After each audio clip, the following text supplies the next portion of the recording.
Alright, looks like we're online. Good afternoon, good evening, everyone. I am going to be doing some classic WoW leveling on a Feral Druid. Kind of been getting excited for TBC. Think kind of looking back on everything, I think TBC is definitely one of my favorite expansions, I think, of all time. Probably like that and Legion are probably my top two. So, anyways, yeah. So I was thinking about it. I was like, what do I want to play when TBC Fresh finally launches in a couple months? 6 months. I was like, you know what? I want to play a Druid. Druid's really strong, like Feral Druid, Guardian. The tank is really strong in classic TBC. It's like the top kind of like single target damage and threat tank. It's really tanky because you get armor cap. You can It's easy to flex into doing damage too, which is also great. And I played a prop paladin last time during the first classic TBC re-release.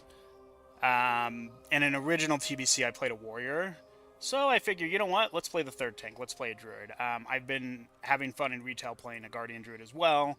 And I've kind of warmed up a little bit to druid over the years. I actually did have a druid that I did get to max in original TBC back in 2008 or 2009 or 2008. Yeah. I never tanked on it. I only healed some tier 4 raids, so this will be kind of like a new experience. I'm looking forward to it. I think it'll be a lot of fun. Anyways, what were we doing here? I think we want to go to Dust Wallow? No.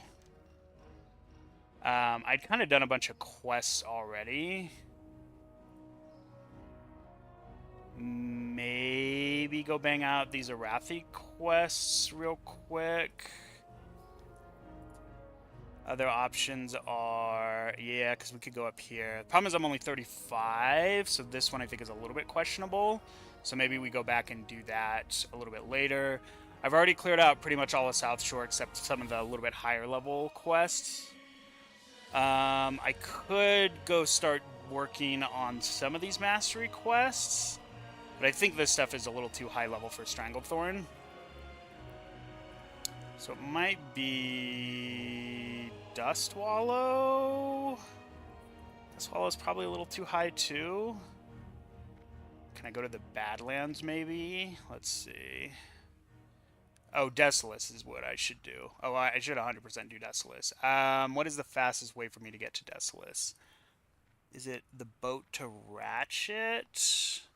It's either the boat to Ratchet or porting to Moonglade. It's probably boat to Ratchet is probably faster. So, all right, let's go to Booty Bay. We'll go to Ratchet, and then we'll go to Desolace, and we'll start doing Desolace stuff.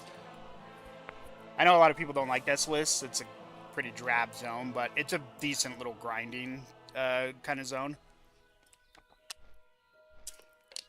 I could also maybe start the Scarlet Monastery quest, but I don't think as a Feral Druid you really care about the Scarlet Monastery quest that much, because I don't think there's anything that great from that quest reward. Whereas, like, Paladin, you 100% want to do it because you get the Axe, which is really good for, like, Ret. The One-Hander is also decent if you want to take that for Prot, but I don't think Feral Druid gets anything, so I'm just going to double check while we're flying. So anyways, yeah, I'm kind of just leveling casually. I'm not playing hardcore, like I'm not grinding or anything like that. I just want to kind of enjoy the leveling process. I want to have fun. I don't want to get burned out.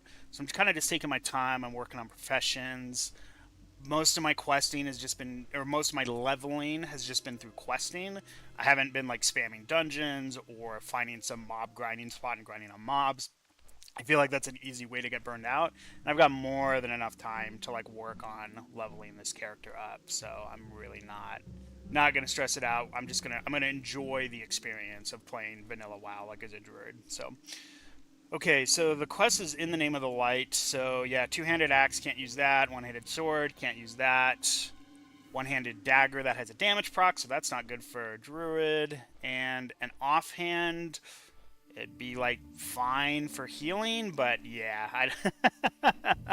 So I would literally just do this just for the XP if I wanted to go do Scarlet Monastery at some point. So, yeah, nothing super great. Well, no worries there. That is the one thing I do kind of like about playing Feral Druid is your gear doesn't really matter that much. It's obviously good. Like, more stats is good. You're still going to do more damage with more stats, but you're not like a warrior or a paladin where you are really reliant on your weapon. Your weapon is like where most of your damage comes from, particularly if you're leveling like as Ret. Warrior, all your damage comes from your weapon. So whereas Druid, your weapon's basically just a stat stick. In fact, let me equip this. I actually bought this off the auction house. I was like, are there any upgrades? Because I think I have like a Red Ridge mace or something. I'm like, there's something I could buy off the auction house. I saw online someone recommended, I think it's like Viscous Hammer. It's like got a bunch of attack power on it. So I was like, oh, that might be good. And it's like 70 gold. I'm like, well, I'm not spending 70 gold on a leveling weapon. But this actually, I was like, oh, 10 agi, 10 strength. I'm like, that's actually really good. That's like 30 attack power in cat form plus the agi crit plus like the dodge and stuff and a little bit of armor. I was like, this looks good. And it was cheap. It was like 2 gold, and the vendor price is like a gold. So I'm like, basically just spending the gold to have like a solid stat stick weapon for probably a while. So I was like, cool, I'll do that. Rest of the gear is mostly either just quest gear or I have been leveling up leatherworking because I will go leatherworking for TBC just to make stuff like make the cleft hoof things. I don't know if it's going to be profitable to sell that. Probably not. There's also, I think, some BOP things I can make. I can also make Wolf's Head Helm, like, soon-ish, probably, like, level 40, 41. I can probably make Wolf's Head Helm, which I'm going to need anyways in TBC. So I was like, I'm just going to go leatherworking. Probably won't make a ton of gold with it, but I think that's fine. Again, like I said, I'm kind of just trying to enjoy the leveling process and playing the game and stuff like that. So I've never really done leatherworking, I think, like, past, like, low-level stuff. So I was like, it might be kind of cool to, like, actually do leatherworking. Do I have a quest here that I can turn in? Goblin sponsorship. Wharfmaster Lawsgill. I don't know. Is this guy over here? Probably. Oh, cool. I got the Dragon Slayer buff. That'll be nice.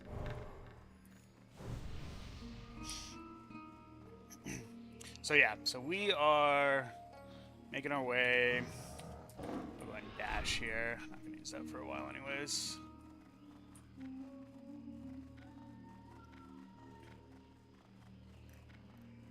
Okay, so it's this guy here we turn into. What up? Keep it real. I guess I'll go turn this in. The boat's like not here either, so I probably have time to do that. Oh, the other thing I was looking up actually. Oh, I think I closed the tab down. I'll look it up later. There's supposed to be like I think a travel form macro. It's supposed to do like travel form or aquatic form or like flight form, like based on your things. Obviously, you don't have flight form in vanilla, but have it in TBC. So, all right. So, what is this guy? Baron, whatever. Oh my gosh, I'm so slow. It's fun. It's funny being indoors with cat form. I feel glacial. Like it's crazy how much of a difference just like 30% movement speed outdoors is.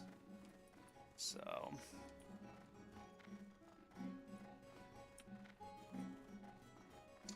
Alright, is this guy upstairs? Outdoors? Yeah, it's right here. Alright. Keep your nose clean in my town. Fuel regulator. Oh, okay, I know what this one is. Yeah, we'll just leave that for right now. At some point, I'll come back like at a little bit higher level and kind of just start like cranking out like Stranglethorn Veil quests. I started doing some of them, like I did like the intro mastery quests and things like that, but I think I'm still a little bit too low level to really efficiently do it. I could probably do it, but I think this level, I think this is a good time for me to go do Desolate stuff, because those those should be slightly lower level, like a level or two below. Generally speaking, rule of thumb is you generally want to be doing things that are a level or two below you, instead of things that are like even or above you in Classic WoW. It's just way easier to like kill the mobs, and you can just do things a lot faster. There's like a little bit of an XP hit, but I think it's worth the trade-off. So, and we might have missed the boat coming around, so we might have to wait like a full another rotation. Oh, nope, looks like we actually got here just in time. I've also been leveling all my professions, so I'm doing skinning, leatherworking, skinning just to help obviously do leatherworking. Might change that at some point depending on, probably what I'll do is I'll just keep skinning into TBC, skin early on in TBC, because stuff should be valuable early. That's the way it always is, like on expansion launches, is gathering stuff is the most valuable at the beginning of the expansion, and then we'll kind of see from there, like, does skinning hold up? A lot of times it doesn't, but sometimes it does. This guy waved at me. On a kind of side note, I'm not in a guild at the moment. I'll probably hit up the guild I was in Original Classic at some point and just be like, hey, can I hop in or whatever? I'm just kind of enjoying soloing, but I really have liked this server a lot. I'm on Dreamscythe PvE. Honestly, it seems like people here are just playing the game. I don't think I've seen any bots, which is fantastic. It seems to me most of the people here, they honestly just look like they're literally just playing the game. They're just having a good time. They're enjoying themselves, which is, yeah, very cool, I think. I think it's really that's the kind of vibe I think that people want with Classic WoW. Probably not everyone, but I don't know. I've heard a lot of people be like, oh, like, Anniversary is awful. There's like all this, people selling like runs and selling things and all that kind of stuff. And maybe that's true on the PvP server. And I kind of feel like maybe the people on the like, that those kind of people are attracted to PvP servers, and the people that just want to play and enjoy the game are more attracted to PvE servers. So honestly, the server seems pretty good, seems pretty wholesome. There's a lot of people online. I haven't had any issue getting groups.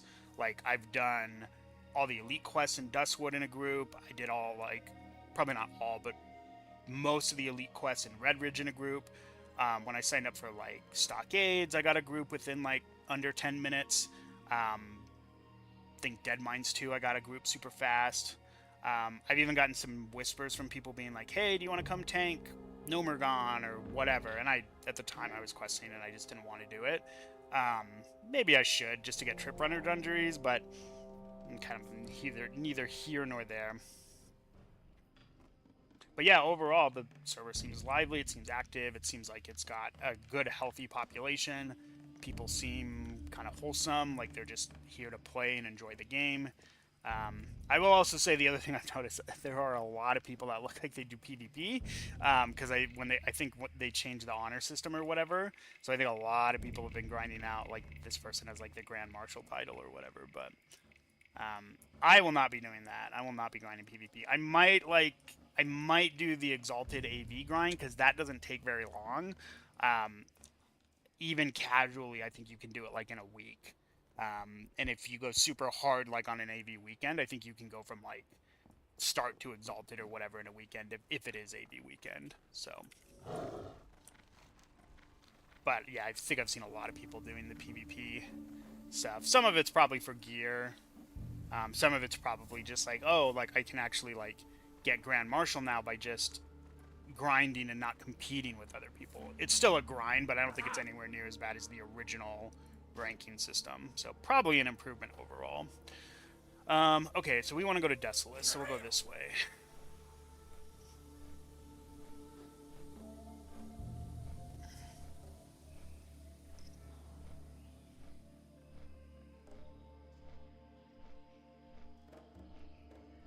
But yeah. I think I also have a paladin that's at level 40 on this server, so I'll probably jump back in and level him up a bit. But I was thinking about it. I'm like, I went super hard on paladin and the first TBC classic. So as good as prop paladin is in TBC, and it is really good, I'm like, I just want to do something different. So I want to play Druid. Um, I had a Druid alt, I think, in TBC, and that was pretty fun. And honestly, Prot Warrior was pretty fun too.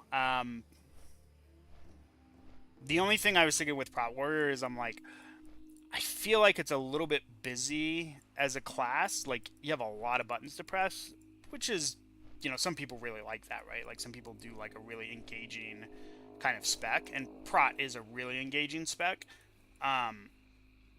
But I'm also kind of like, I also just, if I'm playing Classic, I kind of want a little bit of the simpler, like more straightforward things. And I feel like Bear Druid is like pretty simple and straightforward to play. You don't really have a lot of stuff you can do. Like, you can't shift out of form realistically when you're tanking. You can, but it's really niche when you can do it. So for the most part, you're in bear form. You can't really there's a lot of things you're restricted to in bear form, right? You can't use potions. You can't use like bombs, which is why like engineering isn't like great for bears either. You're just restricted, right, to the things you can kind of do in bear form. And in TBC, I think that's mostly just like mangle, lacerate, swipe, and maul. Demoralizing Roar 2 and Enrage. That is. It's literally just like 6 buttons. There's like Enrage Regen too, which is like a 3-minute cooldown. So you really don't have a lot of buttons as like Bear Druid. It's pretty easy and straightforward to play. But again, like I said, that's classic. I'm fine with that. I think that's totally reasonable. I heard a really interesting, I think a long time ago, a take from, I think it was Jeff Kaplan, was saying he thinks that even in vanilla WoW, he thinks they gave classes too many buttons. He actually thinks they should have originally, when they originally designed and launched World of Warcraft in 2004, I'm pretty sure I remember hearing this. He thinks there should have been less buttons.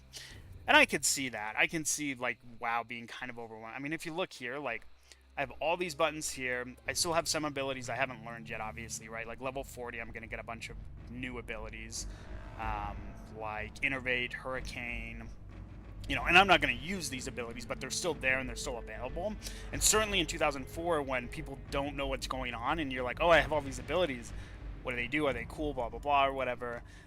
I can 100% see World of Warcraft being like, okay, there's way too many buttons. And especially compared to kind of its predecessors in the space before, like EverQuest, for example. Like, I remember when I played EverQuest, I want to say I had like 6 buttons total, I think. And I played a Paladin, and I never did anything super high level in EverQuest. I just leveled because that was most of the game in EverQuest.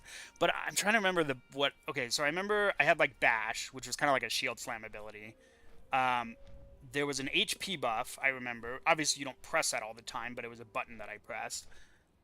Lay on Hands. I think that had an 8-hour... Was it a 2-hour cooldown or an 8-hour cooldown? It was long, though. It was like, you press Lay on Hands, and that was it. What were the other buttons? I had a heal of some sort. Like, kind of like a medium heal. I want to say that was it. So, like, a heal, a big emergency heal with Lay on Hands, your attack, which is like Bash or whatever, and a buff. And it's not like you press the buff that often. So, EverQuest did not have a lot of stuff going on in it. Now, granted, I know some classes were probably different than other classes. Like, I always heard people talk about bards in EverQuest, where they're like, you had to like weave all these songs to like do all these things and stuff. So some classes, I'm sure, had more buttons to press than others. Oh, Taunt was another ability I had as a paladin. But wow, even original World of Warcraft, so many buttons. Now, granted, your rotation itself, the buttons are pressing most of the time. Not a lot, right? There's not a ton of buttons, but you have so many like different things that like you're gonna press in like various situations or whatever. So I think it's really interesting to hear from like one of the original designers saying, yeah, we probably had too many buttons and we probably should have shipped with less. And I mean, if you look at like games even now, like I think like MOBA games are a good example of like you don't need a lot of buttons to like have depth and complexity and like class fantasy and identity and kind of stuff. But I mean, WoW also, I think because of all its buttons, it created like a really unique feel for the game. So maybe one of those like kind of happy accidents. But now I feel like the complexity in like current WoW is kind of coming back to bite them a little bit when they're like, yeah, we're adding like a rotation helper or whatever, and like a one button macro. So.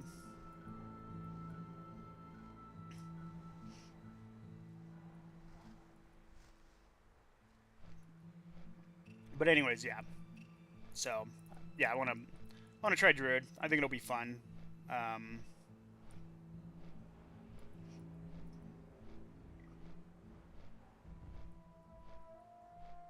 And like I said, the other nice thing about Feral Druid is like it's very easy for you to swap DPS specs. Now, granted, there'll probably be dual spec in Classic because this version of Classic does have dual spec in it.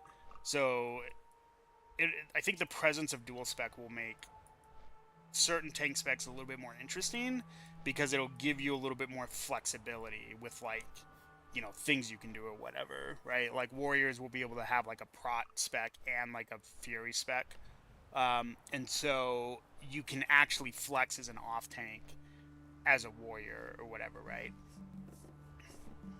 Same with like paladin, right? You can have like your protection spec, and then you can have either like a ret or a holy spec.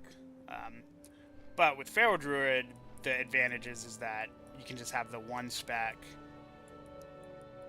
you know, be your tanking spec or whatever, and then you can, you know, flex into Feral without, you know, doing like a talent swap. Now, granted, there's probably some like super hyper min-max builds of like, this build is slightly better for cat DPS, so you'll play this. This build is slightly better for bear tanking, so you'll play this. So you could just do, you know, a double Feral setup or whatever. I did that in Wrath Classic, actually. I remember I was like, oh, which should my second talent setup be for my dual spec? And it ended up just being... It just ended up being two prot specs for different, you know, different fights or different reasons or whatever, so... Alright, I'm grabbing both of these, even though I don't think you complete both of these. How may I help? Okay, so we'll go do this one, because this is right here, so we can start with the satyr quests. I can't remember if you can skin satyrs or not. We'll find out on the first one.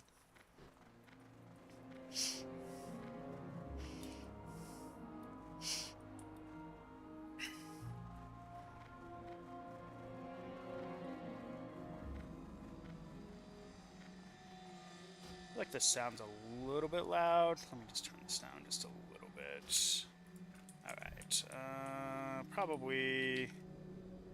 we'll start with some hots and stuff.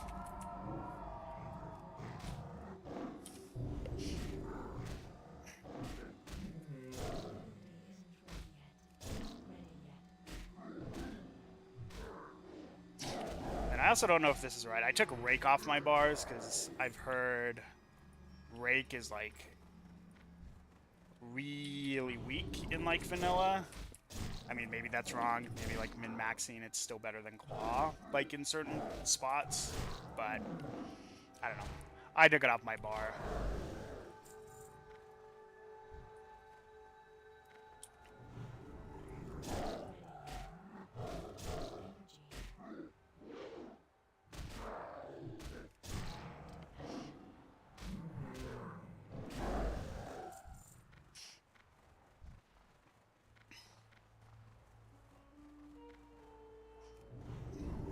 These drops are just like random.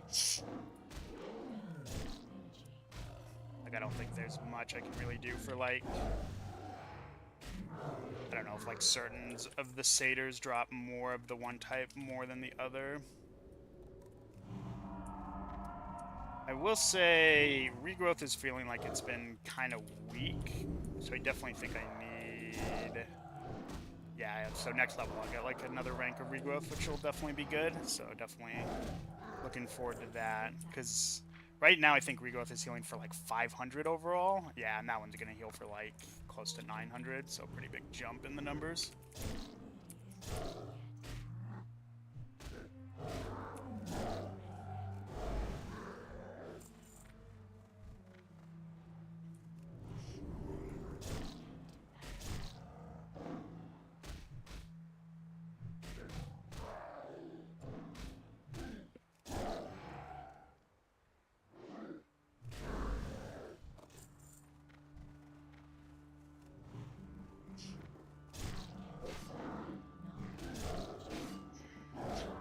I'll also be curious to see if you can actually like level in bear form fairly efficiently. In TBC Classic, cat form will probably still be better, but it'll be nice if bear form is like a little bit closer, I think. Because right now, bear form is like awful for damage compared to cat form. Cat form just does like way more damage. And I get it, that's just kind of the way, like, you know, that's just the way vanilla is, like, designed, so.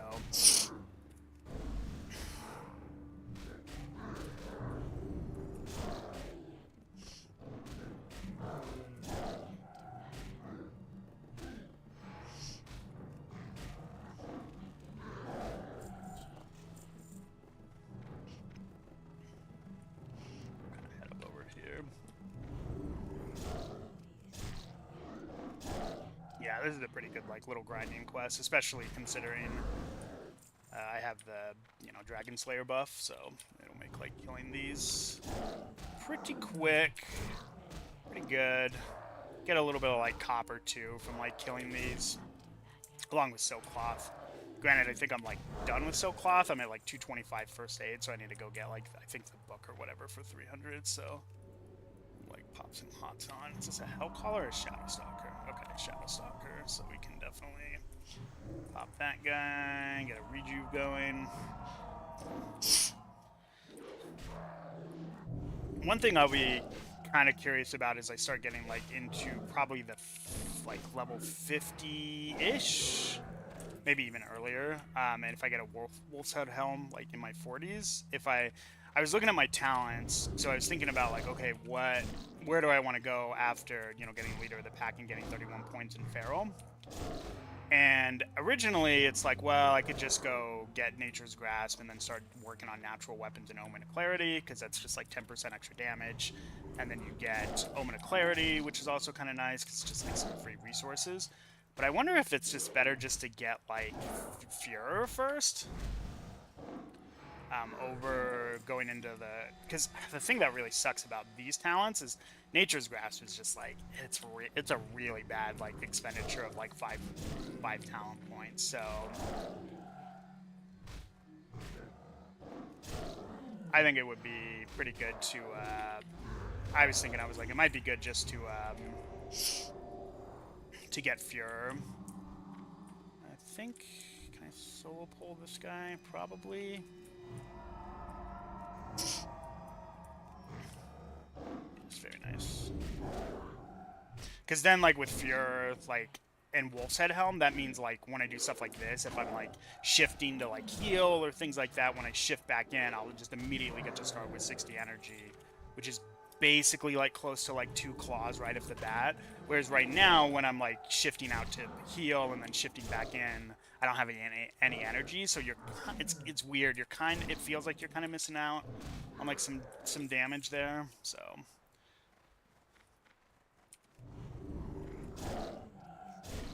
I want to go up this way because I think there's a cool like little temple area with a bunch of the satyrs, I think. Or no, are they up here? I'm actually not really sure.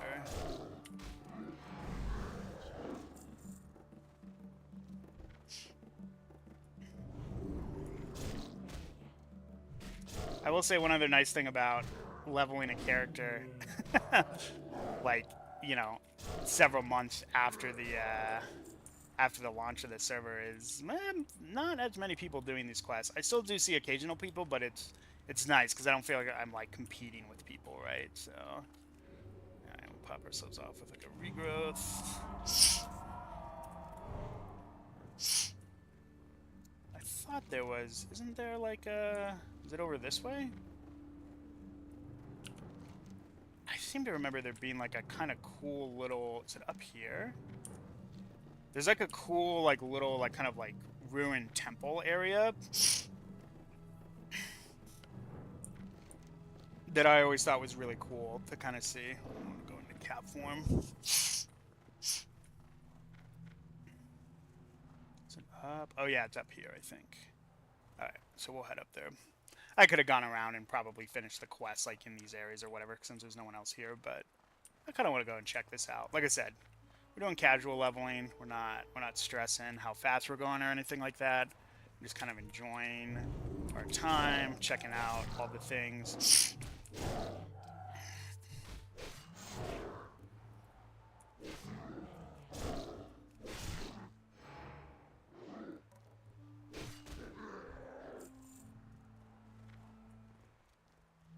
Okay, so then how do we get up here? Do we have to go like all the way around to get up here? Because I don't know if I can make this. Maybe I can. Maybe not.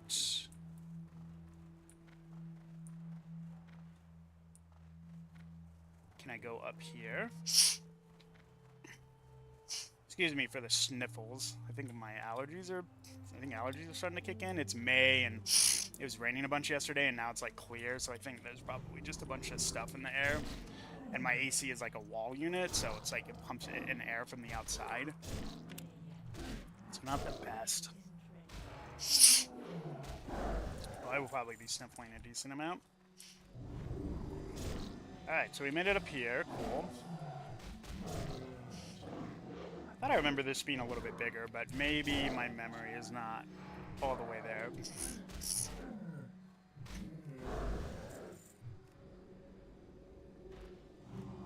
Yeah, this regrowth right now is like, yeah, it's definitely feeling a bit weaker, especially as I've been getting like more stamina on my gear. And then next level I will also be getting like another big stamina bump because I've got 2 level 36 items. A helm piece, which I currently don't have equipped, as well as a chest piece with not a ton of extra stamina, but a little bit of extra stamina on it, so...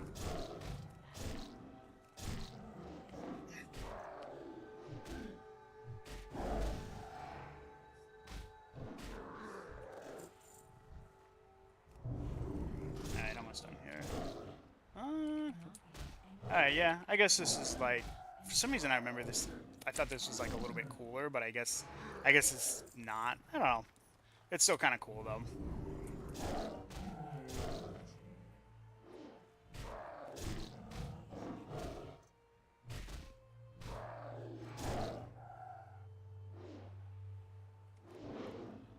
And then... I think I get my next rank of Claw at 38, yeah. Do get another rank of Rip, so that'll be good. And I'll kind of have to see like how much damage Rip does. Sometimes it's good to Rip like after like 3 to 4 combo points, and sometimes it's not. Like these things are dying so fast that like I definitely don't think it's worth ripping. I think it's better just to Claw and then like finish off with like a 3-point ferocious bite. But sometimes Rip is worth doing, and also sometimes like energy is a little bit finicky on Feral Druid, because like I think if you like miss or like they dodge or parry like your like energy spending attack, your energy gets kind of thrown out of whack a little bit. So sometimes you'll end up with like 30 energy and not 40 energy. So like you're like, well, I might as well just rip anyways because it's just more like it's a better use of resources. That guy might aggro, but if he does, it's fine.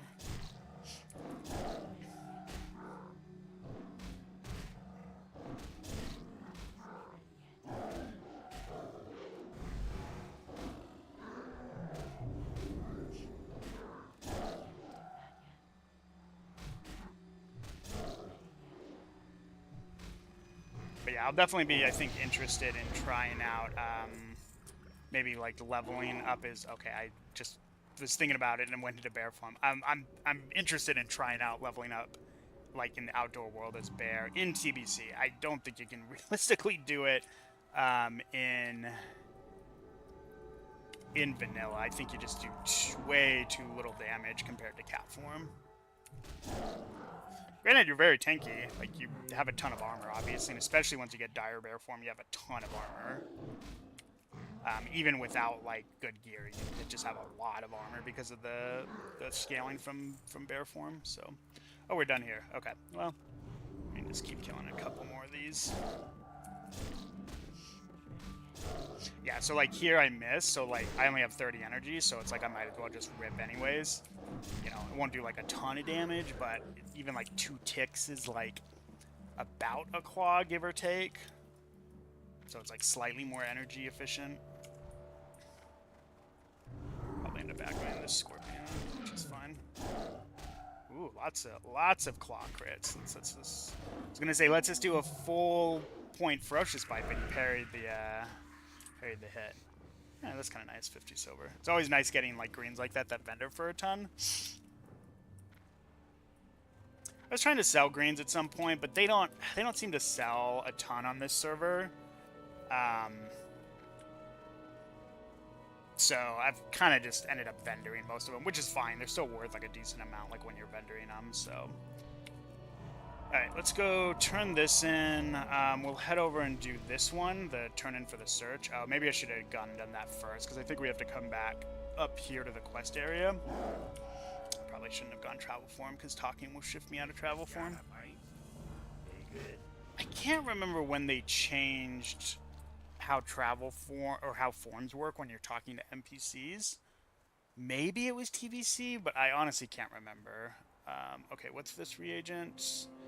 So Kodo hide and venom. Okay, so we'll just kind of do that as we're going around the zone doing quests and stuff. So all right, we'll go travel form now.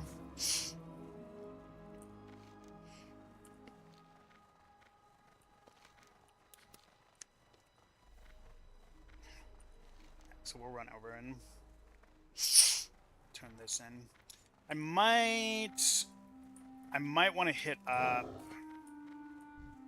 some of these Kodos, because one thing I do remember is there's not a lot of the aged Kodos.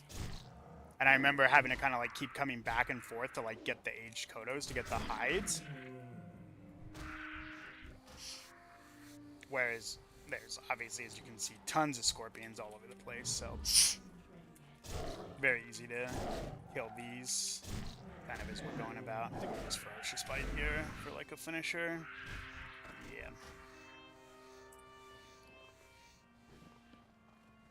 It's not a terrible one-hander, but yeah, definitely, definitely a lot worse than the two-hander that I have.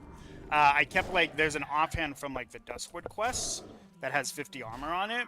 So when you have dire bear form, that actually gives you like 250 armor, like for like a level 20 quest items, like pretty good for like bear. So like here, well, okay, I was just gonna do like a 2-point rip, but he ended up parrying it, so we'll just go back to Klein.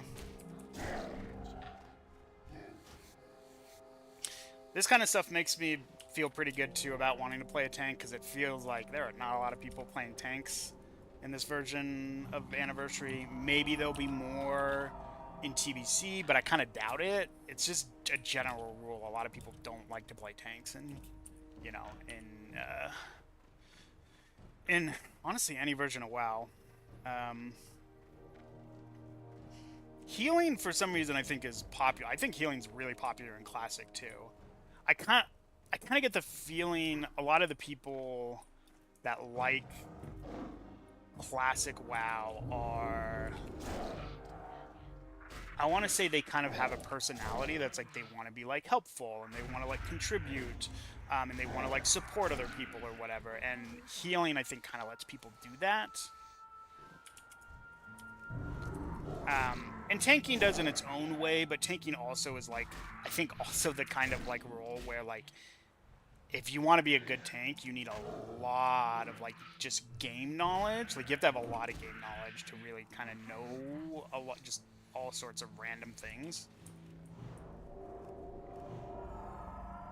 Whereas healing, you can kind of just get away with being like, okay, like I'm just gonna like stand in the back and just watch my, like, you know, the raid frames or whatever and just keep people, you know, healed up.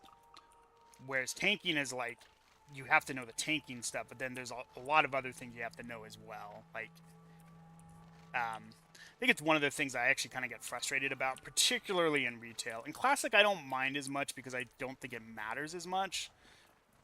Also, like, I don't think there's as much an opportunity to learn for, like, DPS and healers in Classic. But in retail, I get so frustrated sometimes with, like, in higher keys when, like, there's, like, DPS that just, like, they don't think about, like, polls, or I don't know, this is me rambling a little bit, but, like, they don't think about, like, okay, I'm going into this pack, there's this one type of mob in this pack, and the mob does this one type of cast that's really dangerous, and it's really important for me to kick. So you think about, like, okay, what am I going to do to make sure that cast doesn't go off for this one ability or whatever. And some DPS I think are good about it, but there's a lot that I feel like they just don't think about that.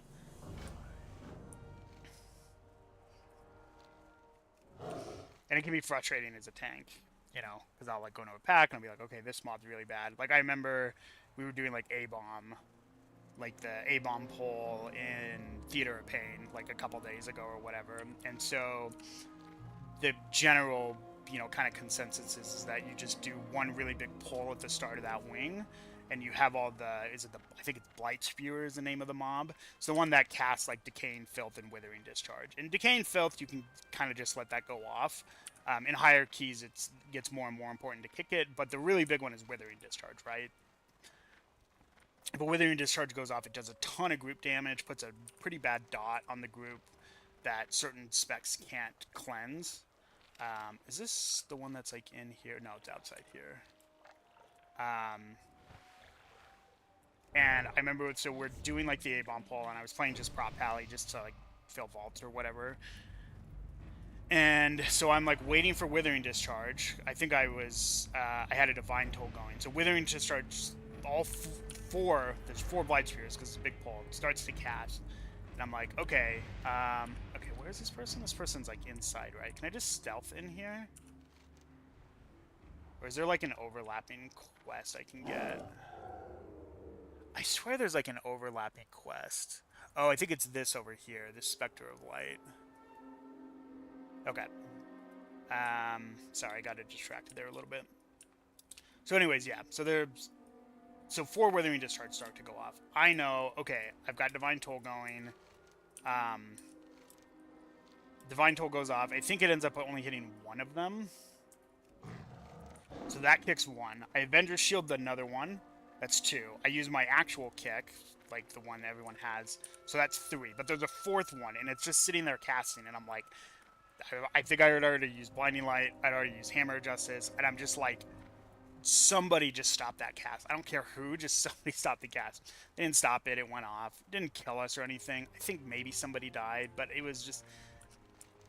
It was like it kind of encapsulated my frustration of, like, okay, I am, like, cognizant and thinking about the fact that, like, these mobs are going to cast this spell that needs to be kicked, it needs to be interrupted, and I'm playing a class that can kick multiple things, and I go in and I kick 3 things, like, that's more than, like, a lot of other specs can kick, and I'm like, I need the 4 of you, although to be fair, the healer was a priest, so maybe they couldn't have done anything, but I was just like, I need the 3 of you to just, to stop this, somehow, and they didn't. It went off. You know, did a bunch of damage. Healer had to heal. I think somebody died, and it's just like that's where my frustration comes from. It's like I feel like DPS just wants to get in, and they just want to play the game, and they just want to play it on autopilot, and then they want, like, a tank to, like, hold their hand and, like, I don't know, sometimes feel like I don't know, feel like sometimes they just want the tank to do everything for you. Okay, where is the... Oh, it's over here. Excuse me. Yeah, anyways. Enough rambling about Retail WoW. I'll be playing a bunch of Retail WoW. Well, probably playing some Retail WoW tomorrow on Reset, but... Whew.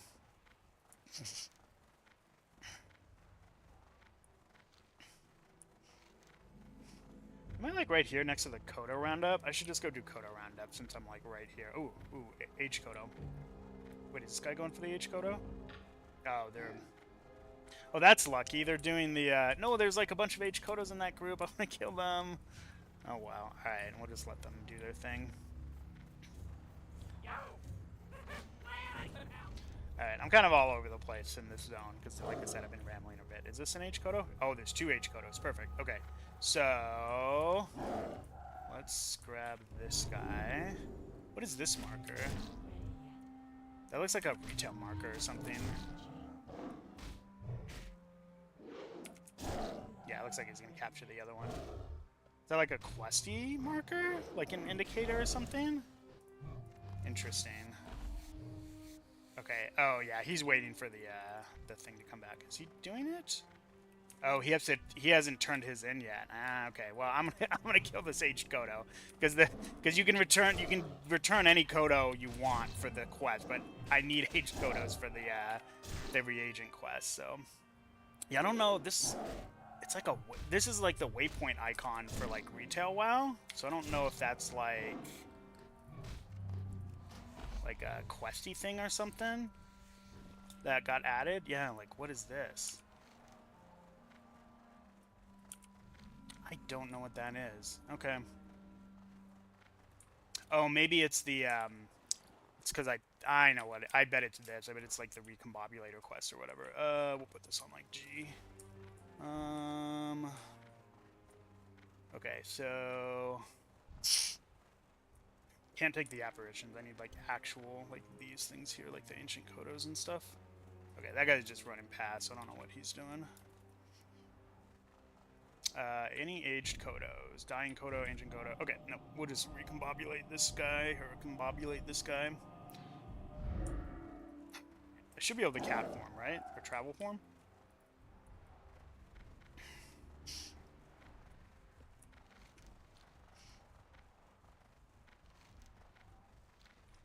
But yeah. Basically, I think you need a lot of game knowledge when you are... when you're tanking. You know, that's classic WoW, that's retail WoW, that's pretty much any version of WoW, right?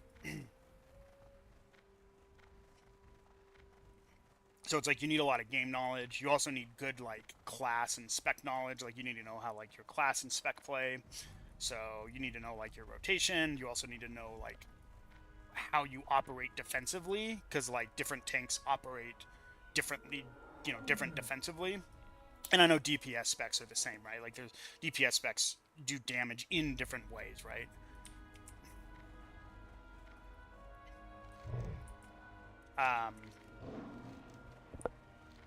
But tanks, it's like all of that, right? It's like you have to know how to do damage, which, you know, people talk about threat. Really, it's damage. Damage is threat, essentially. It's not 100% true, but like, for the most part, basically, like, tanks that are good at doing rotations generate good threat. That's just kind of how it works.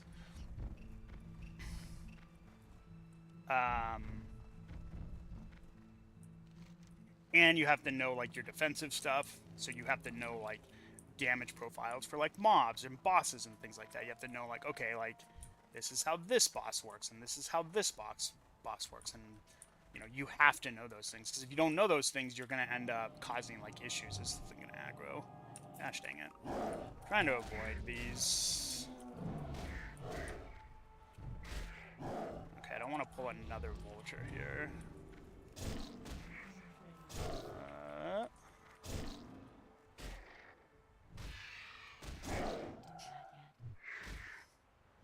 So like here, I think I'm just gonna rip. I think maybe that's wrong, but yeah, I probably should have just used Ferocious Bite.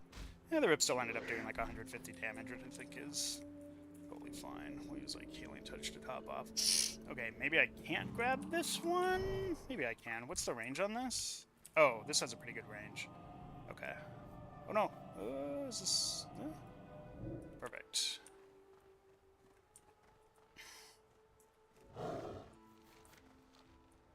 Now, granted, as much as I bitch about this, it sounds a little bit like bitching. Honestly, that's why I enjoy tanking so much, because I think it's the most to me, it's the most interesting role because it is the role that like requires you to like have a lot of knowledge and think about the game in that kind of way of like, you know, really kind of like really think about like a lot of the depth of the game. And I think that's cool. I mean, that's a big reason why I think World of Warcraft is so successful, is because it is such a deep game. Because the combat is engaging, because otherwise, oh shit, did I lose the... Oh no, it's coming, okay. I was like, did I lose the Kodo? Did I outrun it? And it like despawned or something? No, we're good.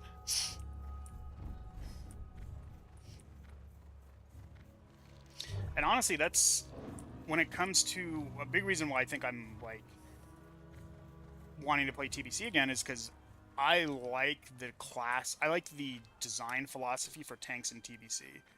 Honestly, probably the most out of any expansion, even like more modern expansions.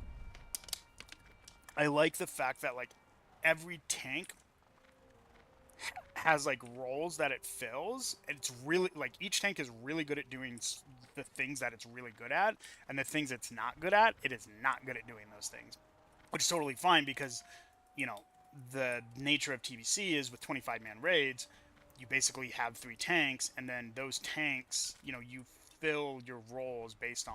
Oh, another H Kodo, perfect.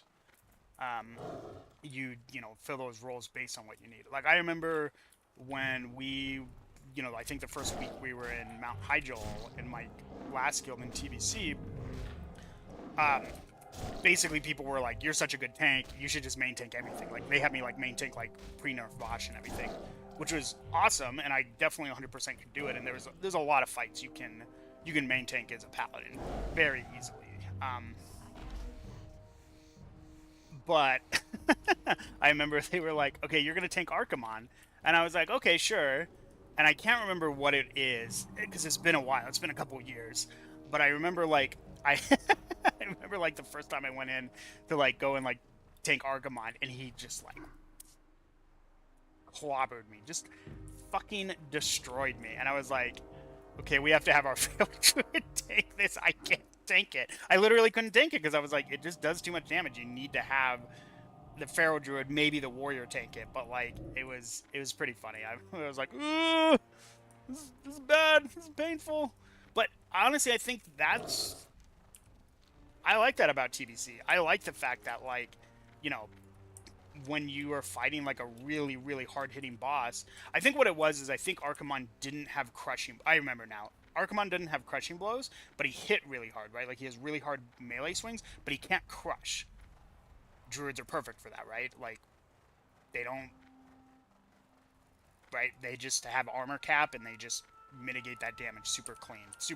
They're a super easy, you know, tank to heal on that.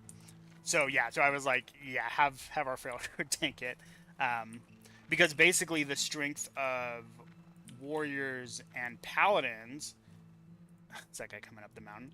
The strength of warriors and paladins in TBC is that they push crushing blows off the table, whereas druids on most bosses, yes, you're very tanky, like you are at the armor cap, so you have maximum physical mitigation, but you can still get crushed, which means, you know, now granted, the crushes, because of your maximum mitigation, kind of even out in terms of your damage taken profile, but, you know, you still have, like, some spikes where you're like, oh, I took, like, maybe, like, 2 crushing blows in a row or whatever, right? And warriors and paladins are like, oh, I never have to worry about getting crushed.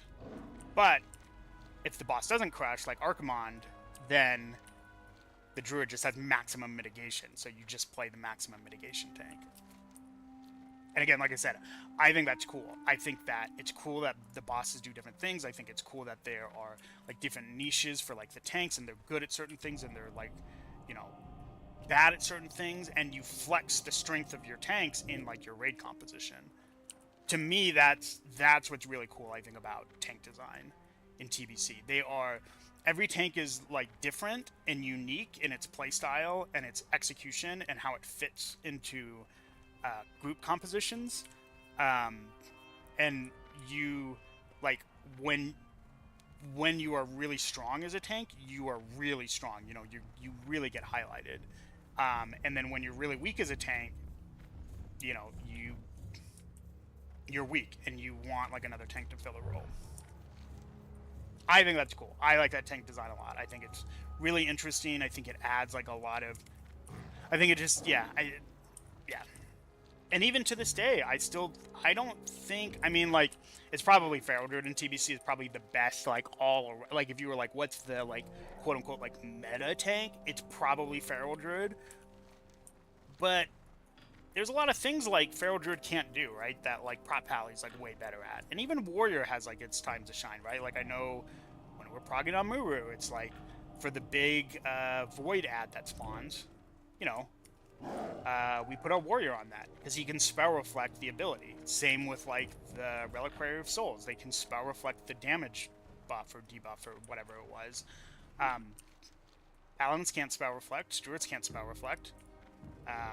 So even there, it's like okay, this is like kind of a cool niche like thing.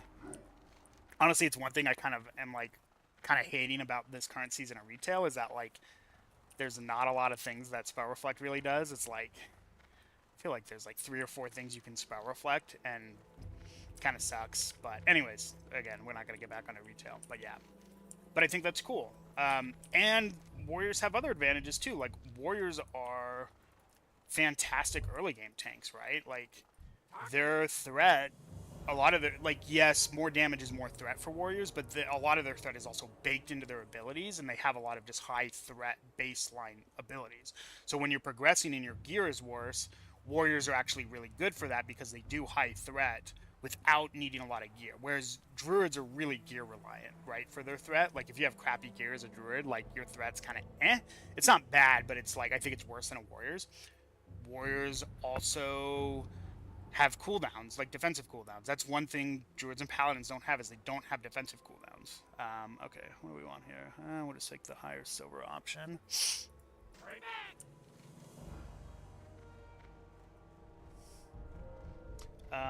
Okay, let's head back up north. I think, or do I want to do this stuff? No, let's head up north and let's do these things, I think. This one's a little bit higher level because I think this is to go out to like this island at some point, but I think we can still do it. We'll refresh buffs and travel form and then head up there. But yeah, but anyways, yeah. Yeah, so Warriors are like, they're great early game tanks, like, or early tier, or early progression, or however you want to phrase that, because of the nature of the class. Like, it's very, like, this is one thing I remember early in tier 4 when I was gearing my prop pally. It was like, okay, I have to be crush immune, right? Like, that's the thing, is you have to, like, push crushing blows off the table. Okay, try not to get hit by a bunch of things here.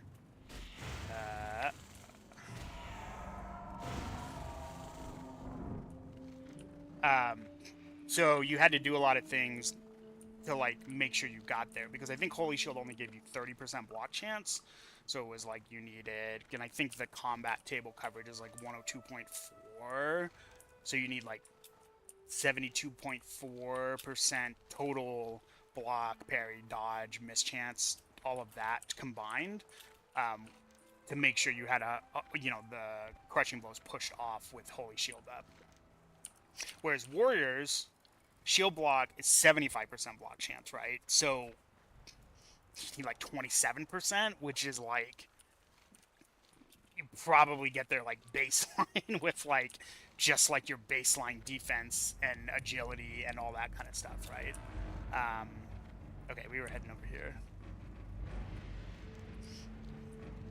So that's that's like an advantage, right? Is like you can, and then that also lets you like flex some gear. Like, I remember as a Warrior, one thing I was doing, and I only tanked like tier 4 and tier 5 raids in the TBC Classic re-release, is like I would actually wear a lot of like DPS / PvP gear to like give me more damage, because more damage is more threat. It's also just like more damage for your raid. So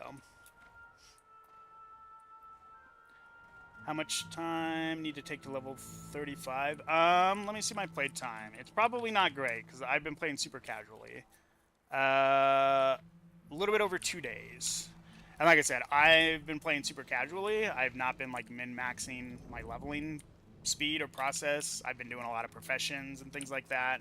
So, but yeah. probably about 2 days if you're playing casually and not following a guide or going super hardcore grinding. Thanks for hopping in the channel, by the way. I kind of was just rambling about TBC tanks because that's what I'm looking forward to playing, but I have been leveling here. So, okay, I think this guy's like up over here for this quest.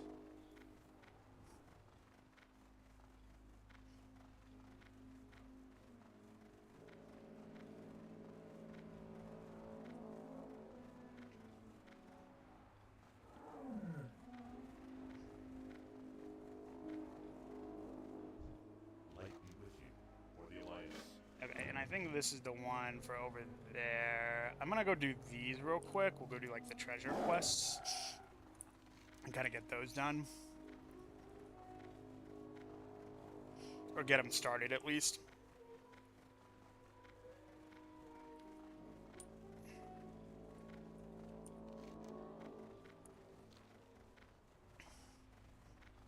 I think I actually will like kind of try out some tanking in Classic.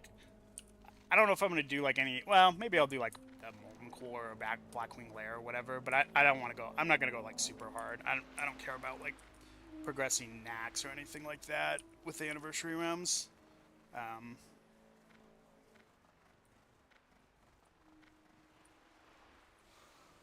Like I said, mostly I'm just doing, you know, just going to be playing just in anticipation of TBC, so that'll be what like a lot of my like gameplay is kind of focused on. So it'll be like leveling, doing professions, probably figuring out ways to like make some gold as I'm like playing on the server and stuff.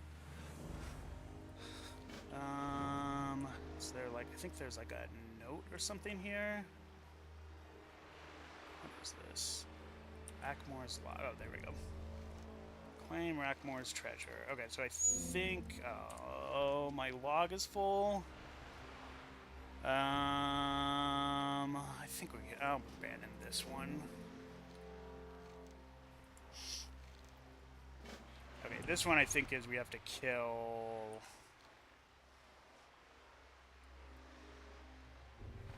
these crabs. What level are these crabs? Oh, they're like 35. Yeah, that should be fine.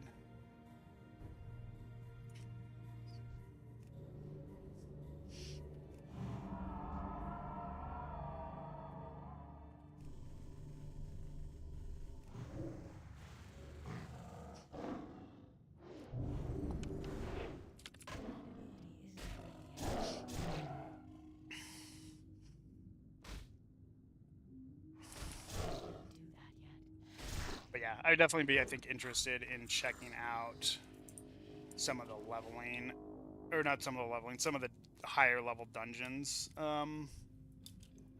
as a druid. I don't want to shift here because I'm like at half mana, so I kind of want to like keep regenerating mana, so we'll just like kind of dip up and then come back up.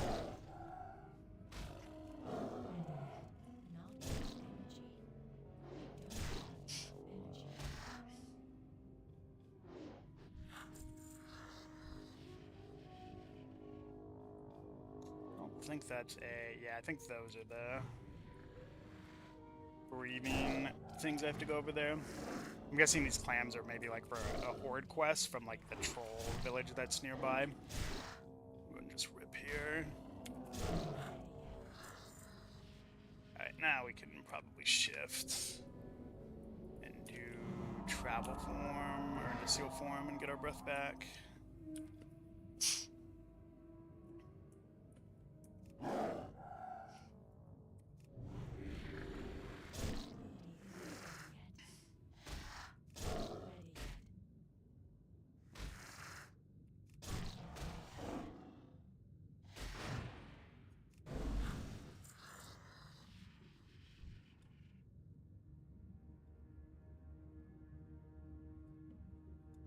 And again, we kind of just want to avoid shifting a bunch, just to let our mana regen like tick a bit. Just gonna rip here, except we miss, so I'm just gonna probably just Ferocious Bite.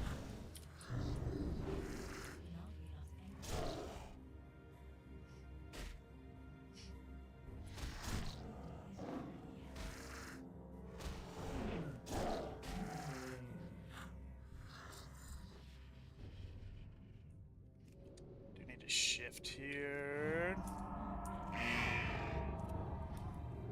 Okay.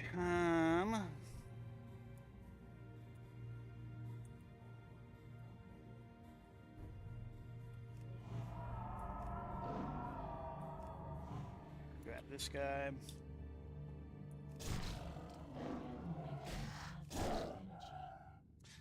I will say it's, I think leveling as a druid is pretty enjoyable. Kind of just like, just have a lot of flexibility with a lot of things you can do.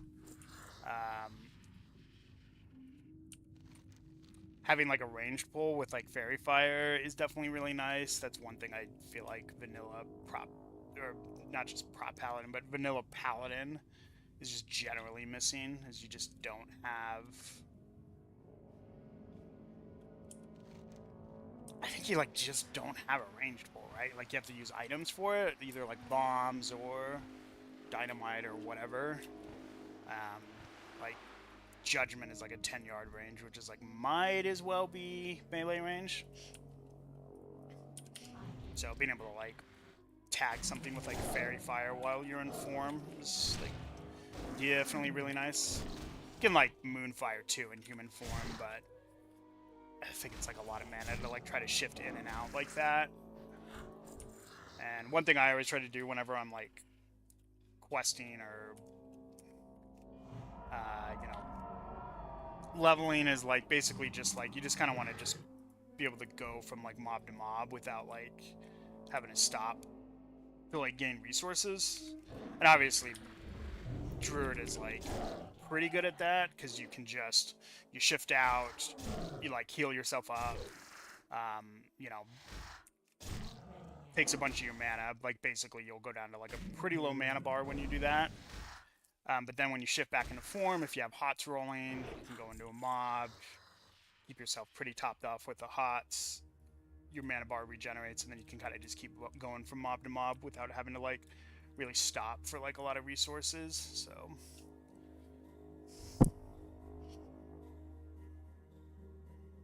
but generally you have to like wait for your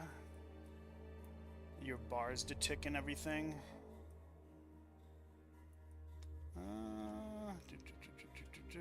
In fact, let's shift and get some air here.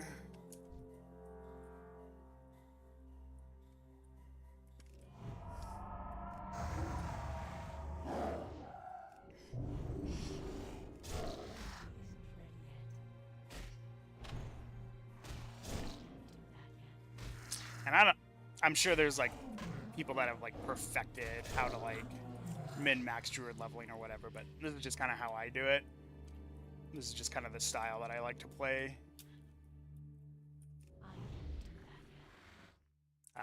I'm very big into like a lot of times just playing specs myself and kind of trying to figure out how to play them when I'm playing, because I think it also makes it like so later on, you know, you'll be a lot stronger playing that spec maybe than like other people would. Okay. I want to top myself off, but I also need the mana to, because aquatic form is like 146 mana, so I'm not going to have enough mana to shift into aquatic form and cat form.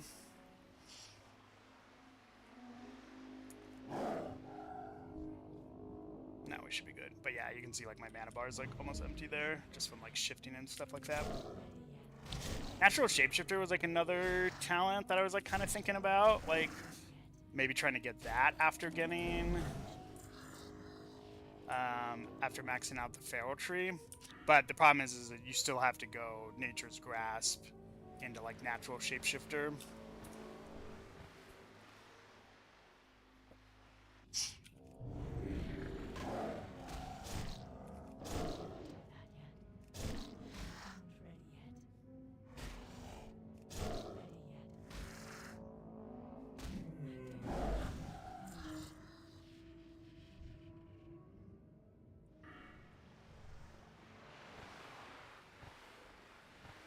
I think you also have to make a choice between...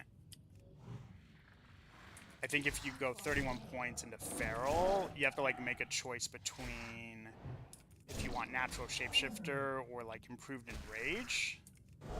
And I think if you're tanking, you want improvement in rage. But I think if you are DPSing, you want... if you're DPSing, I think you want Master Shapeshifter, because you're going to be power shifting a lot, right? So...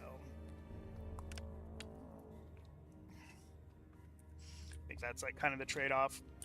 Whereas when you're bear tanking, you don't ever really shift.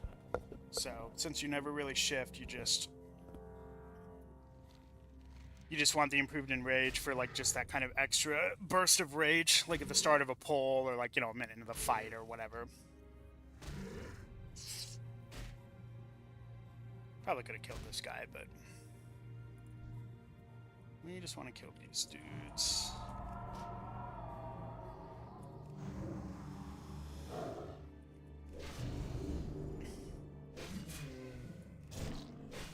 Sure we have the right one targeted there. I'm actually just gonna rip this guy and then we're gonna just swap targets. The rip should finish him off. Well, maybe it won't actually. It's a pretty low damage rip because I think it was only like 2 combo points. Oh, it did kill him. Okay, nice. Very nice.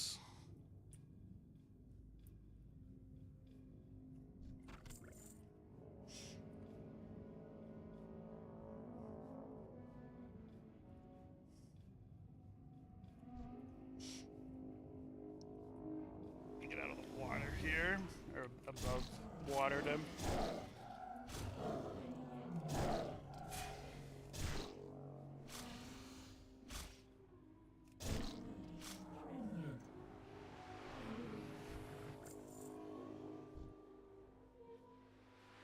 Definitely shift out. I am gonna abolish poison myself. That's like kind of weird because that poison was just about to fall off, but I was hoping that would maybe go long enough to clear a poison he puts on me, but not really. How long does this last for? 8 seconds? Alright, so not with like pre-putting on myself like that.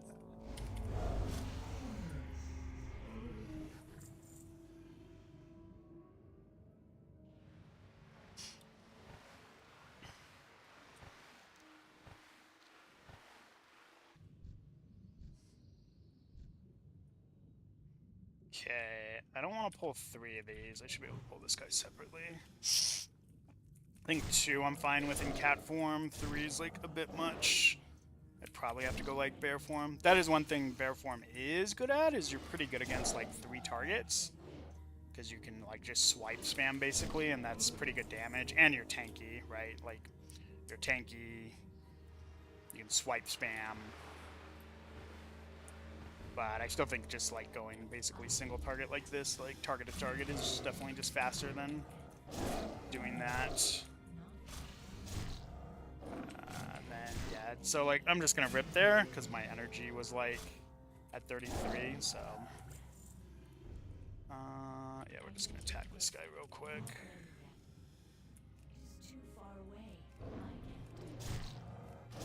So here, like, yeah, like my energy is gonna be kind of weird. I might still just Ferocious Bite though. Yeah, that's one other thing about Rip, is Rip can't crit, right? So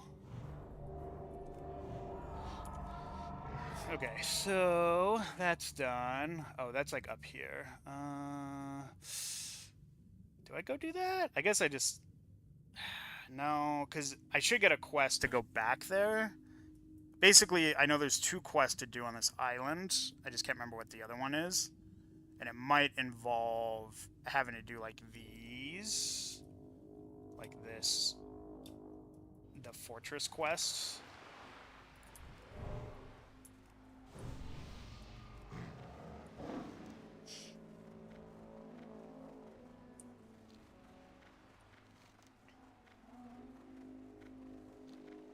Oh yeah, I think it's that Carnival Shipwreck. I also think it's a little bit higher level too, because I think the mobs here are in their high 30s, if I remember correctly. Maybe like 37, 38, somewhere in that range. So that might be a quest I have to come back for. I don't know, maybe I should have just gone and done the Shipwreck, because that's just on a chest that's like right at the edge of the shore, so it's pretty easy to do. good money too, because you get both of these items, which are worth over a gold, and I'm obviously just gonna vendor both of those, and you also get over a gold for the quest itself. So it's like almost, you know, it's like over 2 gold or whatever for that quest, which is quite a bit. Especially since I've been using a lot of leather for leveling up leather working instead of selling it. Gonna go at an angle here to avoid these mobs, and then just run like straight through here.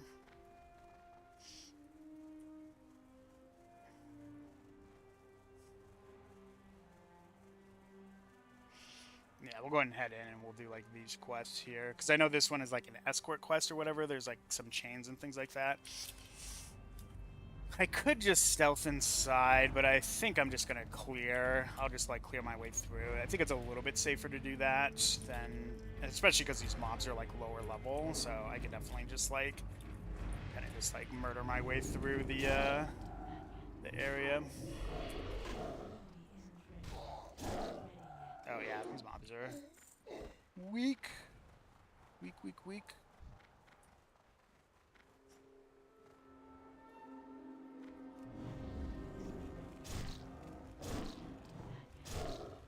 Oh yeah, these mobs have like no HP at all. They just fall right on over. How much XP are they? I wasn't checking to see like how much the XP value was. Just gonna ferocious bite there. 150, it's not bad.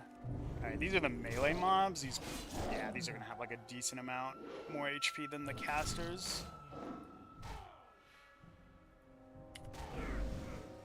Yeah, I still think it's probably just worth for me to just like kill my way through.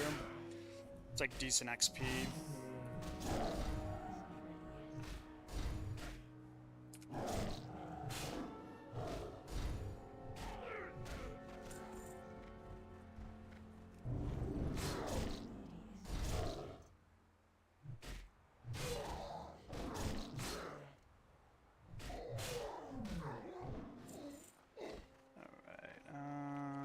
This guy.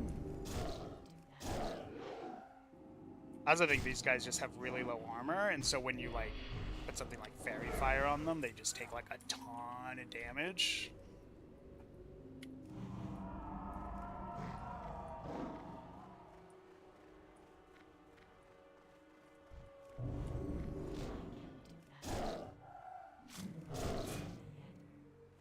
I'm gonna rip here. I know it's like a pretty low value rip, but just again, the way the energy like kind of count breaks out. Oops.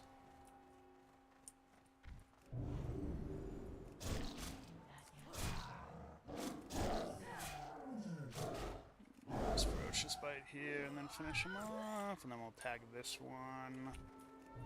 I don't see the. Basically, there's like a warlock or something in this like little tower.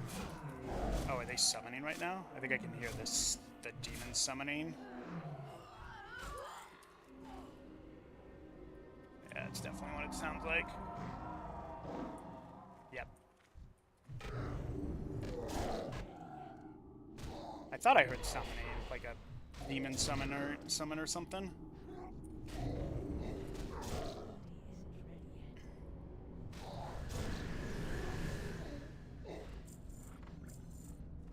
Alright, very nice. Okay, and then I do want to decurse that, but let my mana tick a little bit before I do that.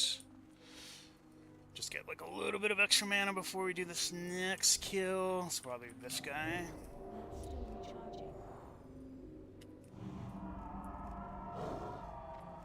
Probably don't need to be like rejuvenating myself when I'm regrowthing, but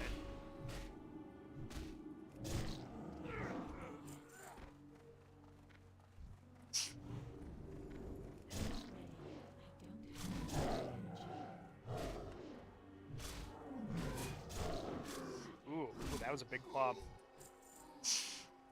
220, 230 crit on a claw is pretty good. Alright, I think that guy's block pass, so we should be good to pull these. Yeah, I think these mobs just have like really low armor, so I think they're just like are taking like a lot more damage from melee hits.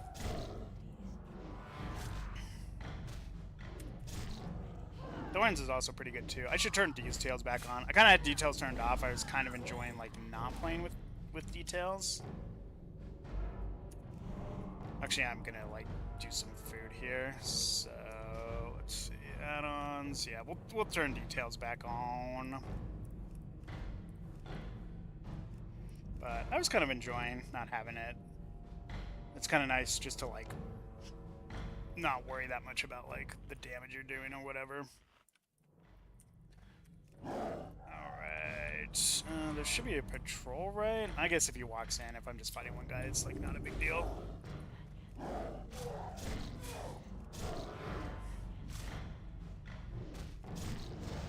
Yeah, that guy like just came over here, so we'll finish this guy off. I'm gonna save my energy. We'll just finish that guy off with auto, so that way we can go in here and like kind of rip into this guy.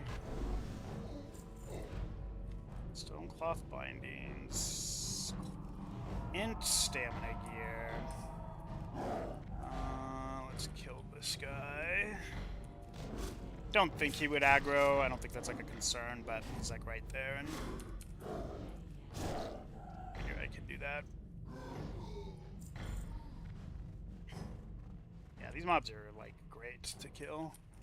Alright, so we'll tag that guy and we'll like just line of sight around the corner here, because I don't want to fight him like in that room. Oop. There is a patrol. Fortunately, this guy should die pretty quickly.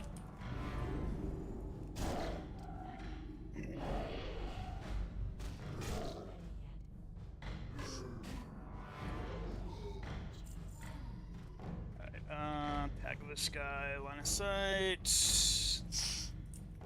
Yeah, we're just like tearing through these mobs. These mobs are great. I almost just want to like grind on these.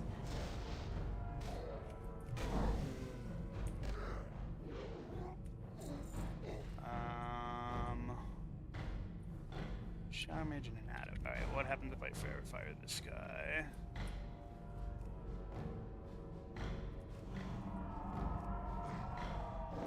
Okay, we did get that one guy, so we can kind of use line of sight a little bit here. Like if he starts casting, I can like use the corner, I think, to... I decided not to, to just F it or whatever.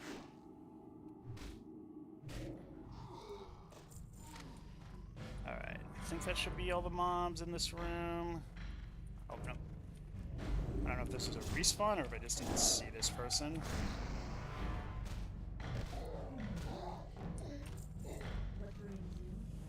Okay, and then this guy's in the other room. Oh, that's somebody doing that quest too. Like a, looked like a undead priest. Alright, let's help ourselves off with regrowth, redruve.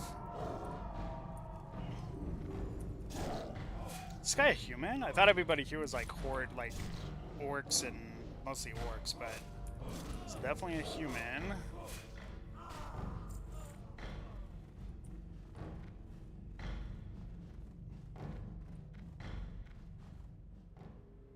And then this guy's in the other building, so we have to go over here.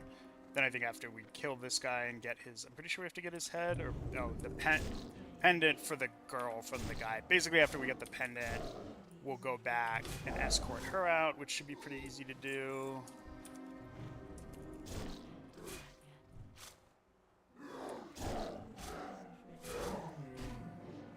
I'm gonna just hold my energy here and just finish this guy off with autos. That way we can do a ton of damage to this one. Probably need to be zoomed out just a little bit. Probably like too close.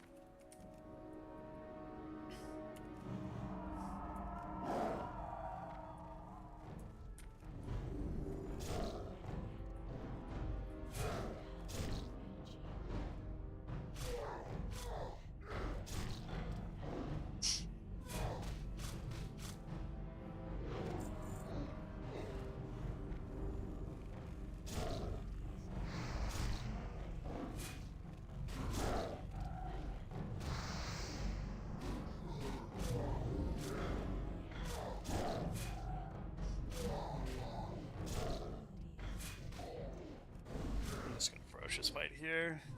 Should that have autos? Yep. We'll use a healing touch for this one.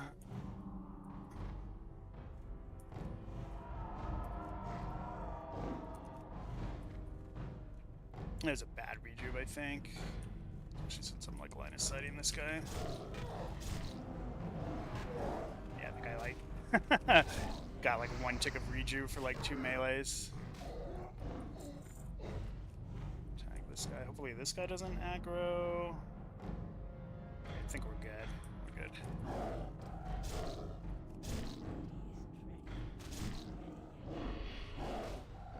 Again, we're just gonna kill this guy with autos because our energy is like kind of awkward. Alright, tag this guy. He's a druid, so I don't know. Sometimes druids like will like self-heal themselves. He just looks like he's spamming wrath though. Yeah, I think we should be good here. Alright, very nice. Okay. Top ourselves off, get like a hot going. Oh, is this a chest? This is a chest. We'll have to kill these guys. I still feel like chests are like not really worth going for usually, but you never know. Sometimes maybe you could get like super lucky, right? So we'll give it a go. We'll see how it is. Plus, again, these guys are super easy to kill, so it's not a big deal to like clear them out to get it. Yeah, I got some like an apple, some boots. How much are the boots? Oh, it's like 7 silver. Yeah.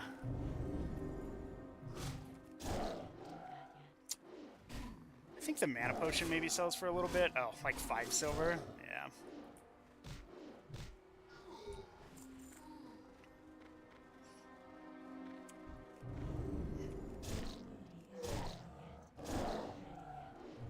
Should have enough time on our food buff for the escort quest because we still got like 9 minutes, so I probably don't need to refresh that.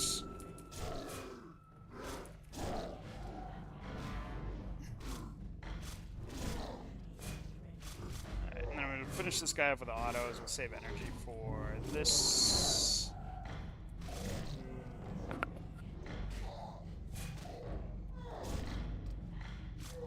That guy's going to aggro.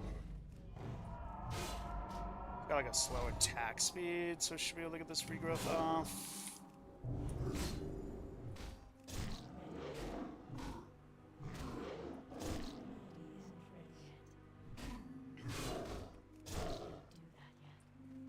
Probably gonna use Ferocious Bite there instead of the other one. Alright, I need to swap to Greater Healing Potion, I think.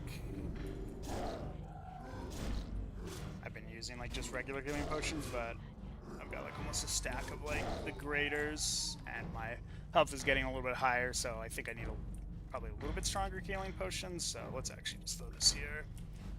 We could always buy some from the auction house if we need it. Is this clear? No, there's a bunch of people here. By a bunch of people, I mean there's like 2. So let's do this.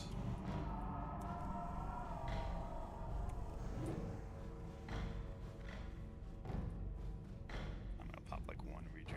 Oh, did I aggro that corner guy too? Oh, I forgot to pop a rejuve on myself. Awkward. Thing is, this person should die pretty quickly.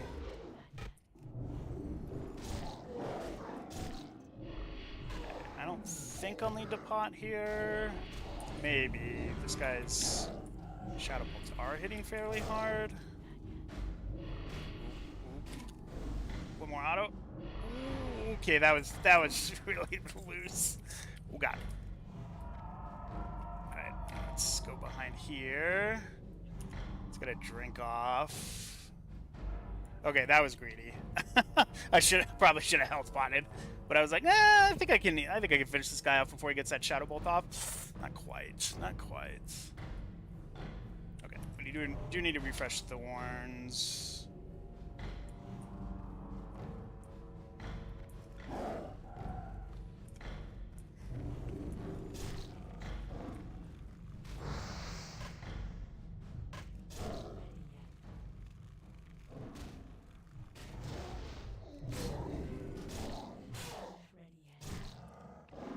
Need to make a start attack macro for Claw.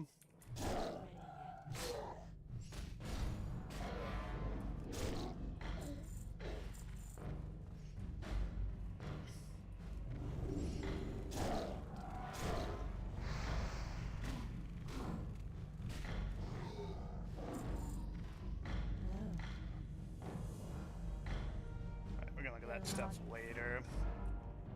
Alright, what's marker? I'm gonna go ahead and just drink and eat real quick, because we should have like a moment to do that. That way when I go into this, I'm kind of like topped off.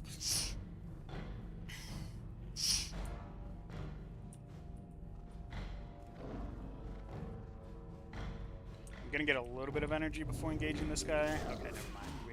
We got him.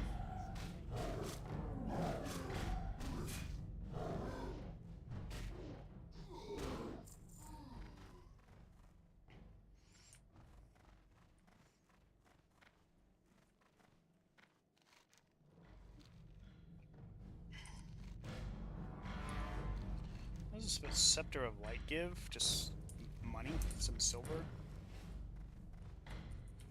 It's time to this guy.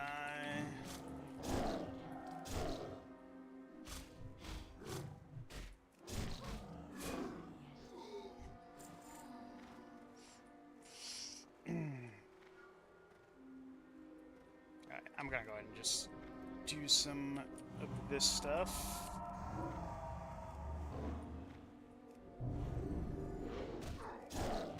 Basically top myself off with some haunts, get those rolling, and kill this guy with like full hot.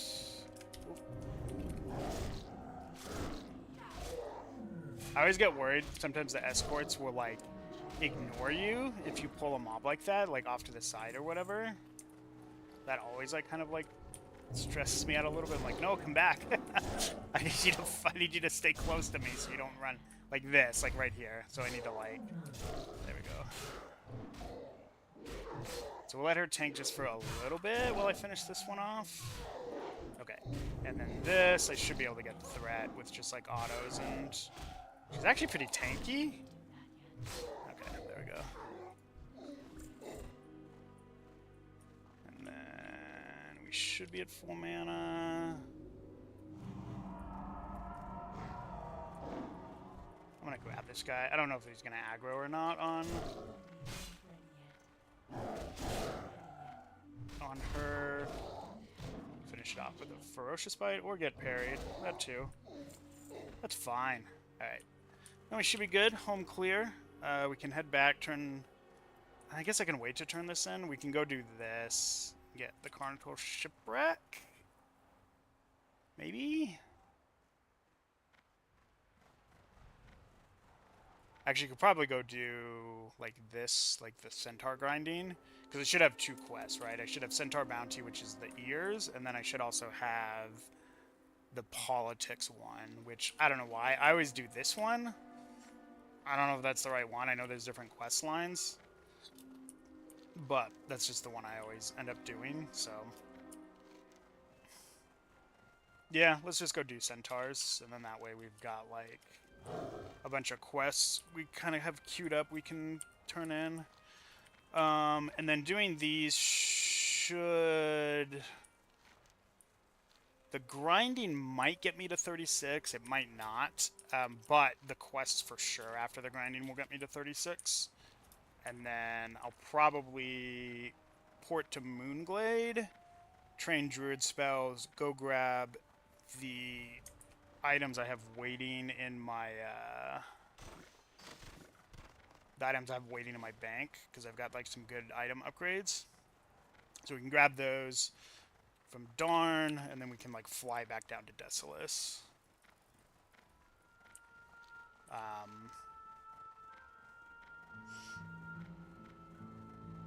And this quest I also want to wait on doing. Again, like I said, it's not like a high priority for me to do the Scarlet Monastery quest, because there's no good items for me, so... But, yeah, we'll just head this way. Yeah, we'll go do... Like I said, I always do these Centaurs. I don't know, it's closer to the map or whatever, so I kind of just like doing those, so...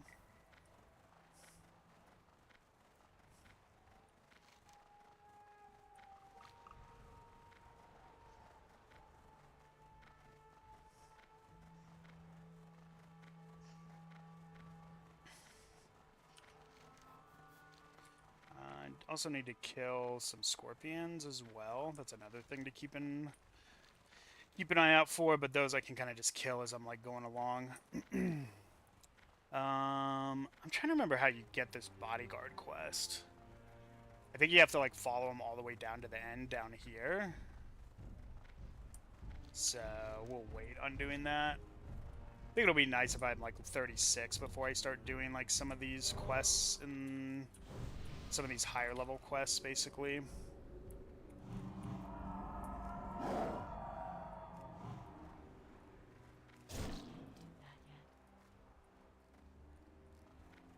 Try not to aggro this swoop. Okay, that should be good. Maybe.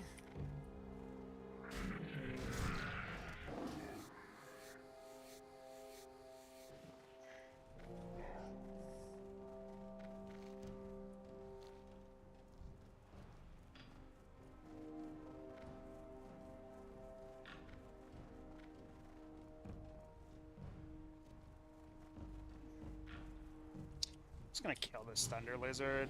I'm kind of annoyed, like trying to figure out how to pull mobs around it. And I should just kill it real quick.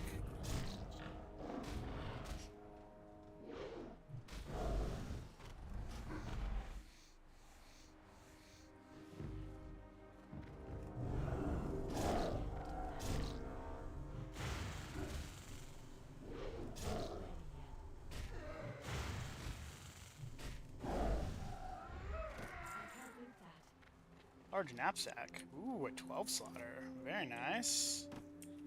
I think I'd like spend some money on like 214 slaughters, but I'll take that.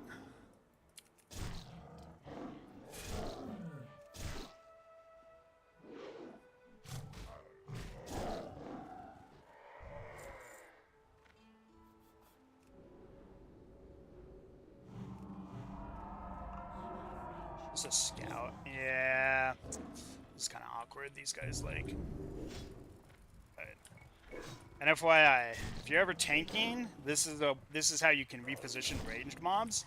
Basically, you have to be in melee range to force them to melee you, and then you like have to. S key is the best way to do it. Honestly, you can also kind of like wiggle a little bit too. Where you like my old co tank, we used to have a joke. We'd be like, you know, like wiggle to like make the mobs move, but you can reposition like archers and things like that as a tank. You just have to like get in melee range so the mob is like trying to melee you, and then you have to like basically back up slowly is the essence of it, because if you back up too fast they just go back to shooting you. So you have to back up slowly to keep them in melee range the whole time, and you can reposition them that way. I tried to kill him with Ferocious, but it did not happen before that healing wave.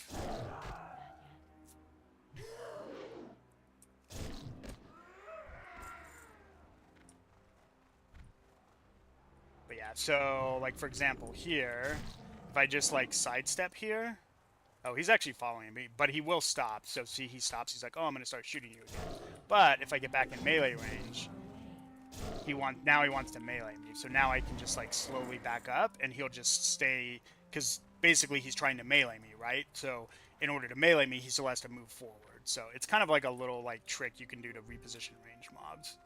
It was actually really funny when you can even do it with casters if you do it right. So like here, so see, like she was doing lightning bolt, and then what I did was basically at the end of the cast you have to like you have to reposition them at the end of the cast. It's kind of weird, but you can do it too without an interrupt. Maybe I'll do a video about that, about like positioning, like how to position ranged mobs and casters as a tank without using interrupts or reposition abilities or anything like that. Because I definitely think it's a very useful ability for you to know as a tank. I know it was really funny when we were doing the Jaden Prague in Sunwell, and I remember people were like, okay, like, what are we gonna do? Like, if you get like the Hunter clone or whatever, because you can't like get because they're ranged, so you can't reposition them. I'm like, I can reposition the Hunter mobs. It's, you know, clones or whatever. It's totally fine, and I did, and people were like, holy shit, like I've never seen someone do that. And I'm like, yeah, it's not that hard. It's just like something people just don't know about, right? Like a lot of times what people will do, like I said, is they just run, they like get aggro, they get melee run range even, and then they just book it, and then the mob just stops and is like, oh, let me shoot you again or whatever. You have to do it slowly. There's a little bit of a finesse to it to do it right, but definitely doable. And very useful too, like for certain things, so.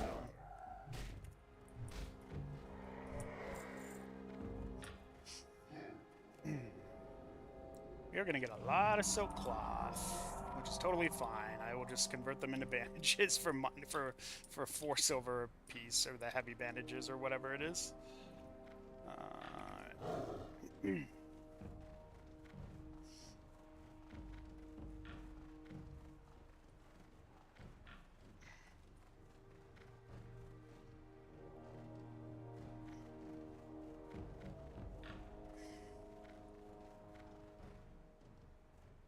So there's a couple other people out here grinding.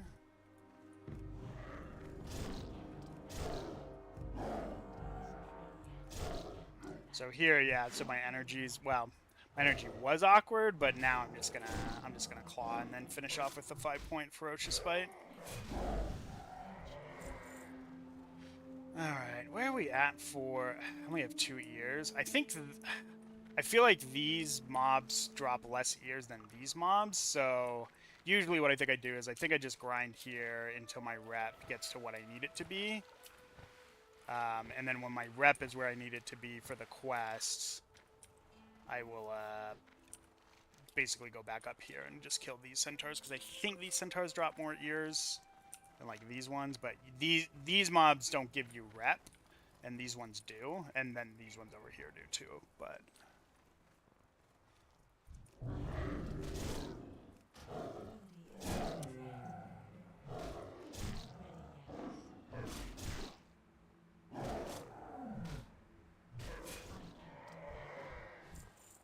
Interesting, I was thinking about that. I'm like, oh, that guy's stealthing to, like...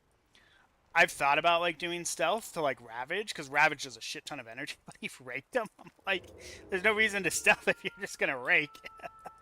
But Ravage, though, so, like, let's see here. You have to be behind. Ravage does a lot of damage, right? And if you crit, it's insane. But I kind of just like running in and just, like, fairy firing to pull, and then just, like, doing, like, big, you know, big claws, basically.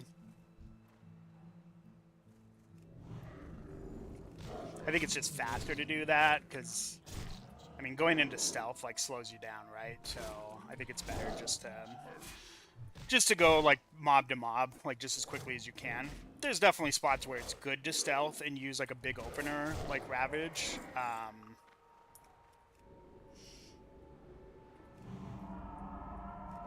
But when you're just, I think, just farming, like, lower level mobs like this, I think you just fairy fire and you just go in and just start smashing like claw.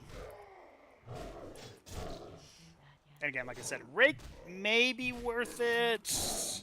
There may be like level bands where rake is like equal to or better than claw. Or at least like using rake like maybe at least once. There's also some other value with, like, bleeds versus just, like, straight-up attacks, right? Versus, like, high armor targets, like turtles and things like that. It's good to use. Man, there's a lot of people here. Yeah, there's a lot of people here. Well, there's, like, 4 or 5 people, right? Which is a lot when you're trying to, like, share quest mobs or whatever. Do I just go, like, turn in quests and try to ding? No, problem is I'm not gonna ding, because I still need, like, 16k to ding. I mean, I could head up here and just start doing, like, the actual ear grind. It feels so bad, though, to do that, because it's, like, I gotta kill these things for the rep anyways, so it's, like, I might as well just overlap when I can.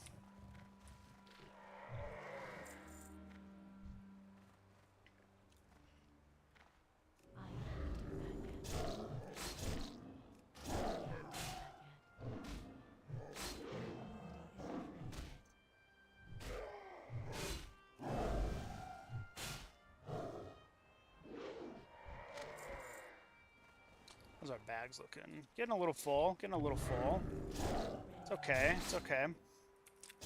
Actually, this bag is nice because now I can like probably grab a bag from my bank and send it to my bank alt because I think my bank alt needs a bag for their bank. So I'll do a couple rejues while we're walking along here.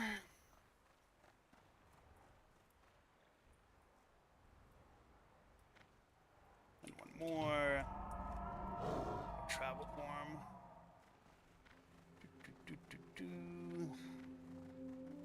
Oh, is that someone in the... Nope. Anyone there? Nope. Yeah, this place is cleared out. I think that's someone even different, because I think there was like a warlock, a druid, and a hunter, and that looks like a paladin now. Okay, there's someone over here we can come kill. Oh, there's a couple people we can kill. How do we want to do this? So, let's regrowth, rejuve, moonfire, and then just try to kill this wrangler ASAP, and then just try to kill as many of these as we can before other people show up.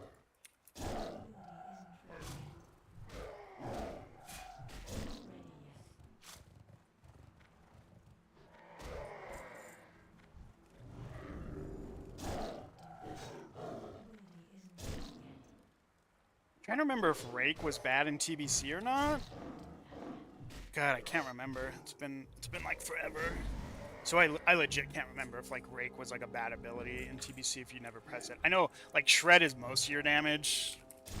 Like when you're feral doing like raid fights, you basically just want to make sure Mangle is always up on the target, and then you just shred constantly and power shift for energy so you can shred more. But yeah, I cannot remember for the life of me if Rake is worth doing. Alright, we'll kill these just because there's not a lot of mobs. We'll like bear form these ones down, but we definitely want to get some haunts going. Oh, the hyenas are a little bit higher level, so we'll demo roar just to like mitigate some damage. That guy resisted, so we'll go again. And now we just swipe spam. I might actually hit this guy. This is me like being quote unquote like more efficient with like my spreading damage around, which maybe isn't the smartest. Like maybe I'm supposed to actually like try to kill like this centaur guy or whatever. I think this should be okay, and yeah, we'll just let him run. I'm not gonna chase after him or anything like that. We will try to kill this hyena as quick as we can, just to stop some of this damage. He should die to it in the next auto. All right, let's kill this guy with autos. That way I have one less mob that I'm worried about. And we'll potion. Go ahead and regrowth. I should be able to get a regrowth off here. And we'll just cap form and finish this guy off. Oh, I think I also forgot to Fairy Fire his bear. That's like one thing I definitely need to make sure I'm doing.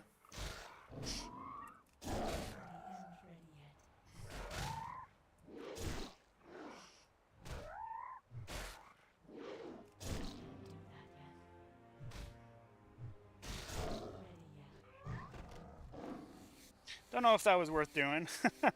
Had to like use a healing potion and felt like it'd take a while, and I mean all I got was killing like one centaur or whatever, so let's do this. Doesn't look like there's too many people around right now in the area, so maybe we're okay. Maybe we can like kill these guys, but we'll get like a food buff going. The Ani buff is running out, sadly, so that'll be gone in like 12 minutes. So yeah, so the trick is here, basically, well, hold on.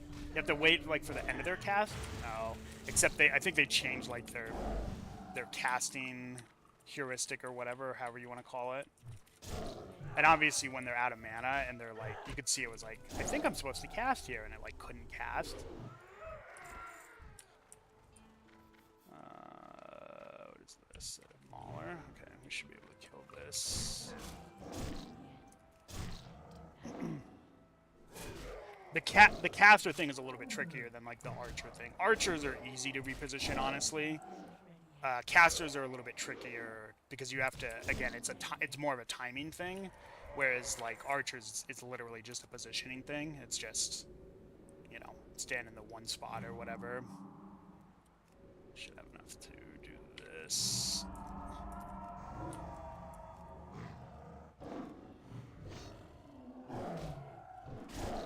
Alright, so what, I'm trying to remember what I need for, so I'm getting Galkus Wrap, right? So Galkus Wrap.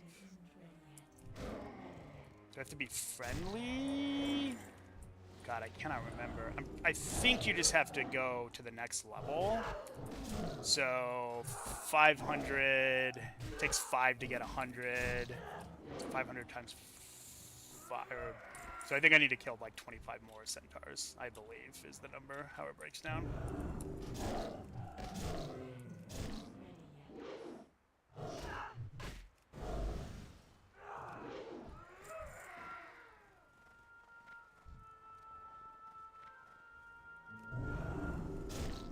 Alright, let's see if I can do it this time.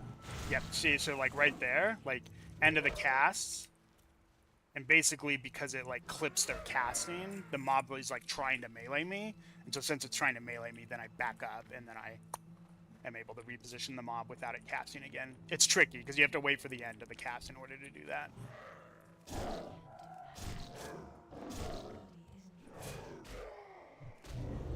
I probably spent too much energy since I didn't have Fair Fire up on him yet, but it's probably fine.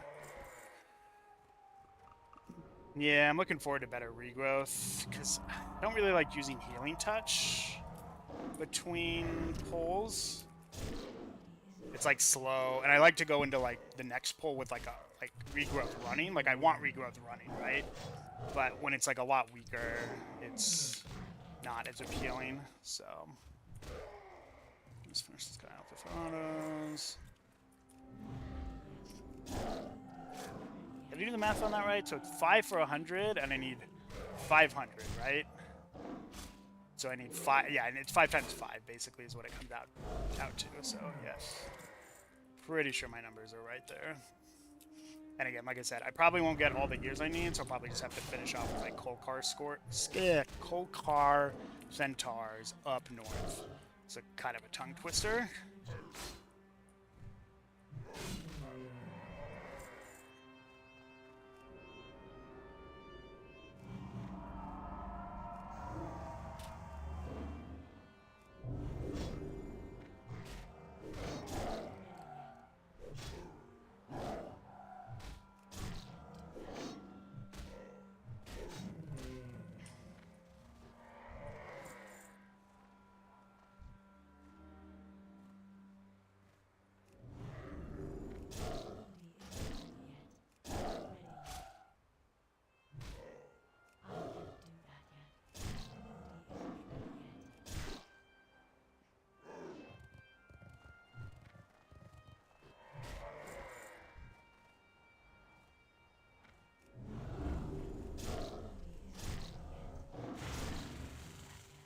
So kind of feel like, I don't know if there's a way, I gotta figure out my like camera a little bit. I'm like getting some like weird, like kind of like, I don't know how to describe it.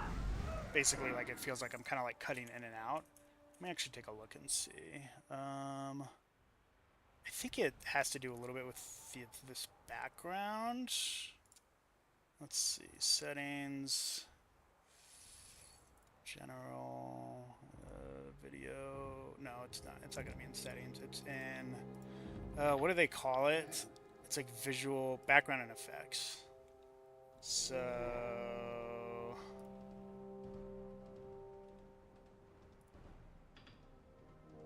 let's try that. Well, it's brighter at least. Maybe? Yeah, it looks like it's a little bit brighter, I think. Okay, I kind of like that a little bit better. That was one thing I kind of didn't like, is it definitely feels like it was darker. So at least fix that. But I don't think I fixed, like, the framing issue. And I don't know if that's just, like, I just need to, like, maybe, like, physically adjust, like, the camera. It's probably what I need to do, honestly. Not like it's not a high-quality camera. I think it's a, like, $30, like, Logitech. Oh, God. This thing's almost pulled. I don't wanna fight these. I don't wanna fight those hyena packs again. They're like not really worth it. I don't feel like.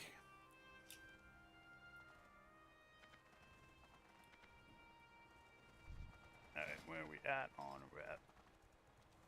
Okay. So 3, 10, so I need 13 more.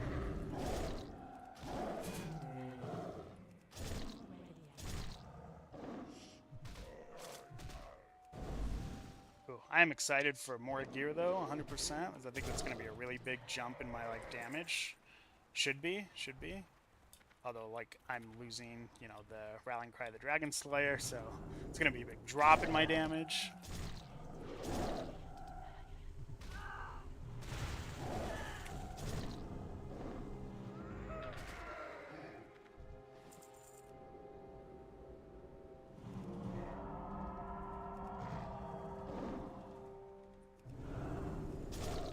So let's see if we can reposition. This is actually a good spot to reposition because there's like all these mobs and stuff. So, and sometimes you won't get them to like go all the way, right? They'll just kind of like move a little bit and then kind of stop. But that was good enough. Got us kind of where we wanted it to be, so.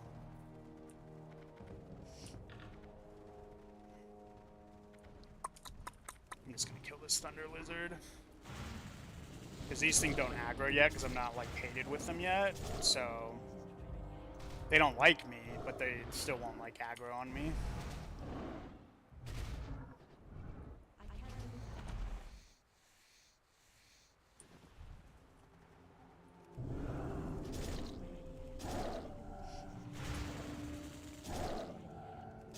Go ahead and rip here. I'm not going to finish them off before they get that healing wave off, so we'll get a decent amount of rip damage, especially with the way the energy broke down. Yeah, that was almost like a full duration rip.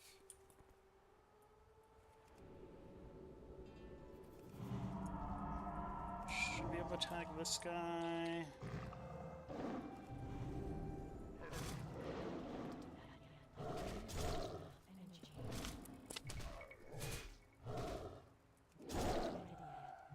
I'm gonna do a really low point rip here. I'll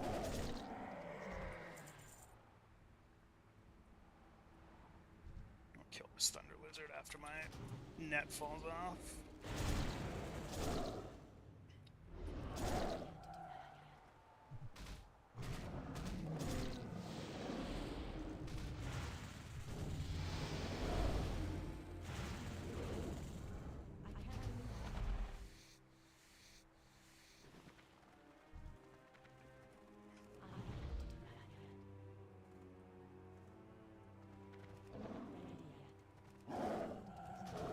Holy cow, none of my energy spenders hit there.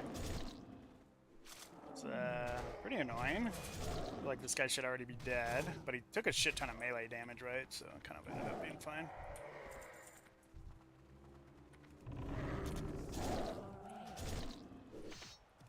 Alright, where are we at on rat?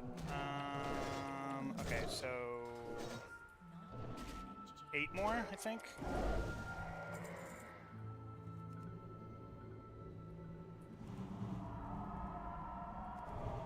Refresh buffs.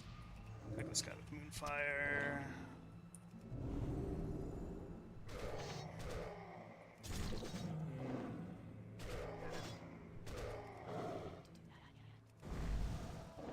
That was a bad ferocious fight.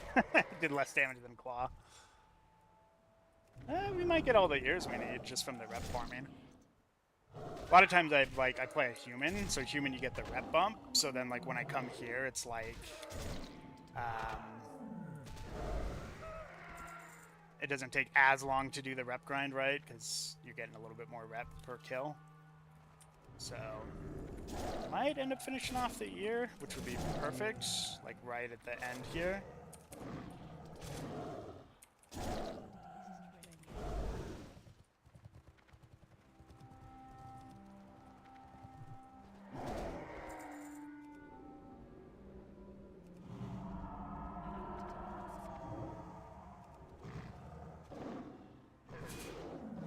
Kind of just double checking the mana cost for forms because they go up every level, so like gotta make sure that you're not, like, risking going Oh, look at that. Boom. Ears done. Okay, so what are we at on... Oh, and I just need 2 more centaurs, and this should put me where I want to be.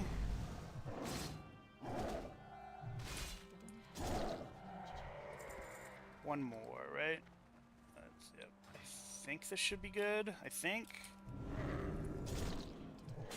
Which will be perfect. I do still need to get scorpids, though, so I guess we'll look for, like, scorpids to kill.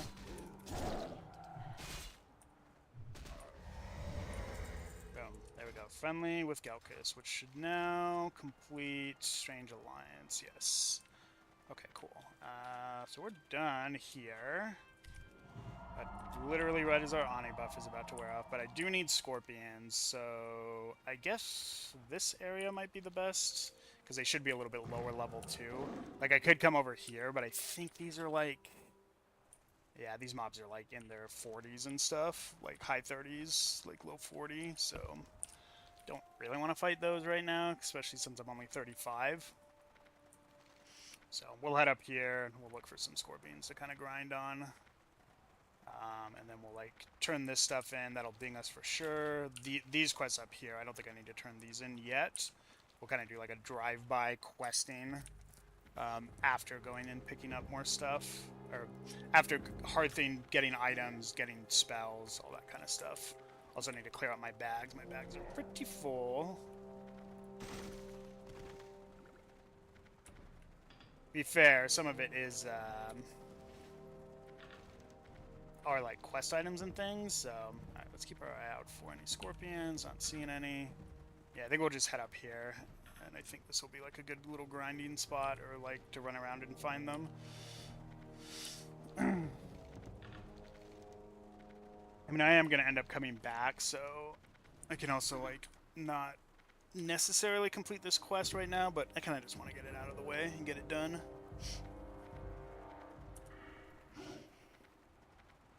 So basically we'll get another point in Heart of the Wilds, which is... It looks exciting, but I don't... It's kind of It's good for bear, right? Like 20% extra stamina is just like good for like tanking, obviously, but it's like pretty meh for cat. Like 20% extra strength is because you're not even stacking strength, right? You're stacking like agi. You obviously take strength when it's on your gear, but for the most part, you're just stacking agi. So, like right now, I have what, like 70 strength. So even at 20%, that's like 14 extra strength, which is, it's not a lot. But 20% extra stamina in bear form is really good, obviously. It's really good in BC because in BC, like, you can get a lot of stamina, right? Like, your gems and your gear choice can, like, definitely dictate how much stamina you have. That's another thing I like about BC is I like the gem system they introduced because it gives you a lot of flexibility. And granted, you know, it kind of ended up being like, oh, people just pick whatever their best stat is and just put all gems in of that, right?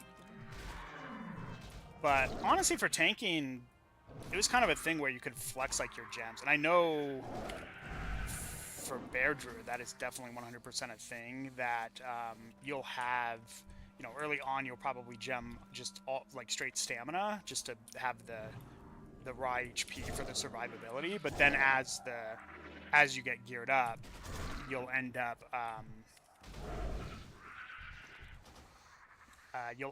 getting a lot more. You'll flex, like you'll have you'll like start putting agility gems in, right? Like I think you'll have some gear sets that are just like straight agility, because agility is like damage and it's avoidance and it's crit and it's all that stuff, right? So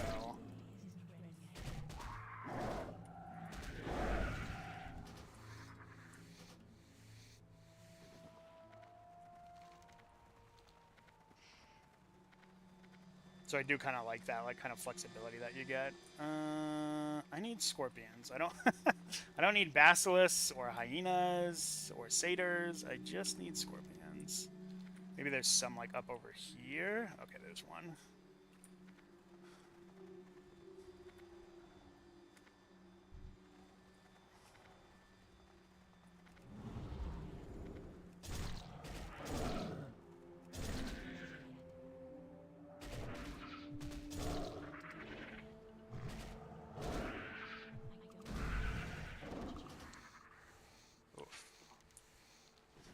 Yeah, I need to find a like spot with just like a ton of scorpions. Ugh, there's all the it's just all basilisks.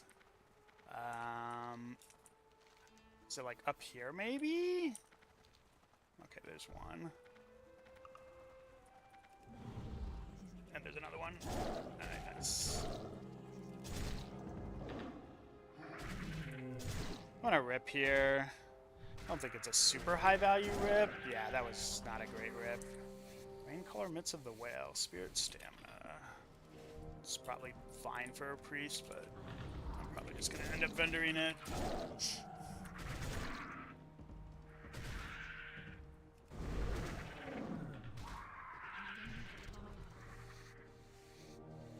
Alright, 2 more Venom.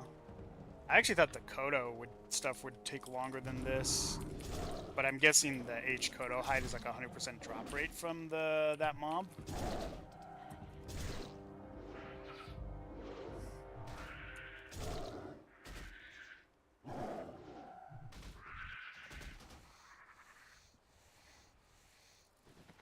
Alright, they're just all basilisks up here. Oh, there's a scorpion.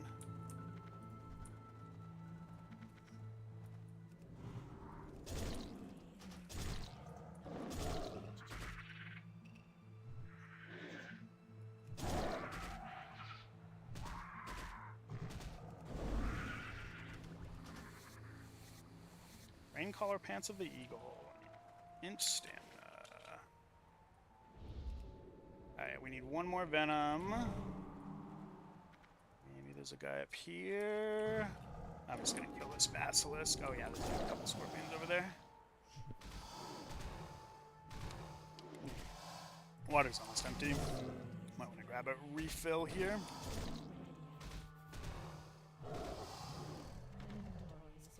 Yeah. These fish scales are not worth anything. Oh yeah, those basilisk size are like 6 silver or whatever. Okay, yeah, there's a couple scorpions in here. I just need a 1 in 3 here for these for this venom.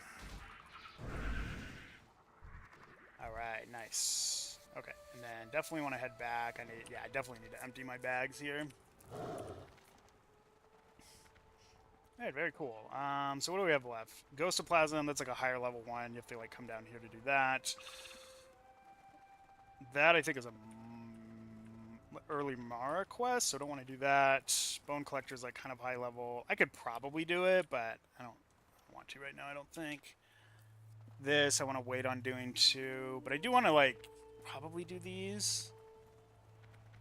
So maybe what I do is I go turn in, just stick to my original plan. So we'll go turn these in. This should ding us. Maybe I need 7k. Should because I think I should have 3 or 4 quest turn-ins here. So that should ding us. Then we can go pick up level 36 spells, which will be good because I've got a higher level regrowth. Grab items out of the bank, mail a bag to my bank alt. Yeah, that'll all be good. And empty my bags. How much leather did I get? Not a ton. I mean a little bit, but not a great amount. I think, what am I at for leather working right now? I'm at 220. Oh, okay. So if I'm at 220, what is the recommendation for 220 basically? So 220 is you just make Nightscape headbands. I don't know if those might sell in the auction house. Maybe. Not really. I don't know if they will or not. Okay, I don't have any bag space, so let me go just talk to a vendor real quick. Just to sell all my junk. and then we'll turn in. No. Should be somebody in here that will buy stuff. You, food and drink. And you're from Stormwind, so... Okay. That will be enough. I will sort through all this stuff in a moment after we turn in. What are we up to for gold? 16, 17 gold. I think I've got like over 40 gold on my bank alt too. So I think we're kind of on path to, okay, this I think is the demon. Yeah, the demon. If you go to like demon run or fall or whatever it's called, then do those. Alright, and this is what, just spirit, so I don't want that. Okay, is there a good leather belt? Not better than what I've got. This is okay, because it's got more stamina, but it has less spirit and less agi. What does it look like? That's the real question. I kind of do like that. I also kind of like just the longer cloak, too. Yeah. I am not sure which of those I'm supposed to wear. Obviously, agi is just better for damage, and I'm about to get a bunch of stamina here. Okay, so we are going to port to Moonglade.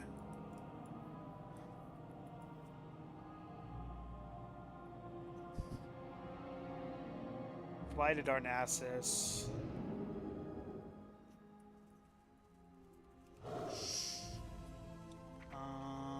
Alright, so the guide recommends just making these headbands, which you need 5 thick leather for. So that's like 25 heavy leather, basically, is what you need for that. I can make like 1. I guess I'll make 1 and like send it to my bank haul just to see if it sells. Otherwise, I'll just be vendoring them. They vendor for an okay amount. I think they vendor for like close to half a gold. Yeah, it's like 45 silver.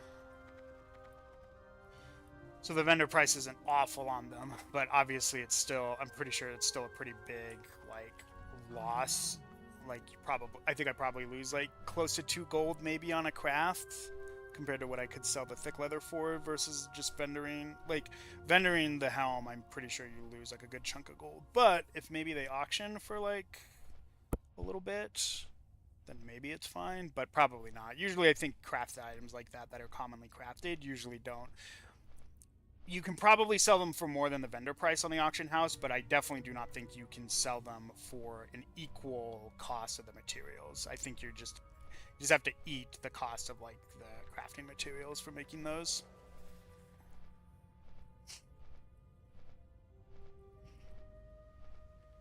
But yeah, we'll fly. We're gonna do a bunch of like upkeep stuff here, so not as much combat oriented stuff. But all right, we'll put our 1 point into Heart of the Wilds, which is, again, like I said, it's fine. It's not amazing, but it's fine. I guess honestly, the one nice thing is the int buff is good because it will kind of help you keep pace a little bit as your forms start getting more and more expensive. So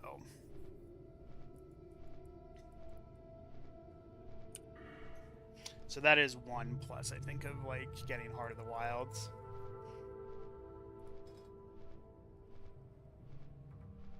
Yeah, I'm trying to think. So at 40, obviously, you grab Leader of the Pack. Then I think you branch at that point. Then the question is, you could go Fure. So at 45, you'd have this maxed. And then at 47, you could have Improved in Rage. Which is probably pretty good if I do want to start tanking in like the...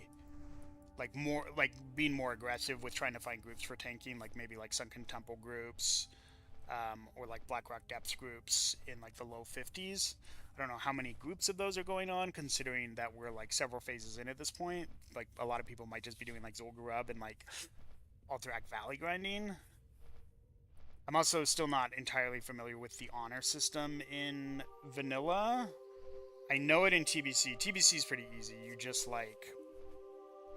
get X amount of honor for doing battlegrounds. You get more if you win. You don't get as much if you lose. You get marks. I think you get like 3 marks for a win, 1 mark for a loss. And then you do need the marks, I think, to trade in for gear. And I think you can trade in the marks for honor. But I think in vanilla it's a little bit different. I think it like... Yeah, I don't know. I do not know how it works exactly in vanilla. I'd have to like look into it a little bit if I wanted to.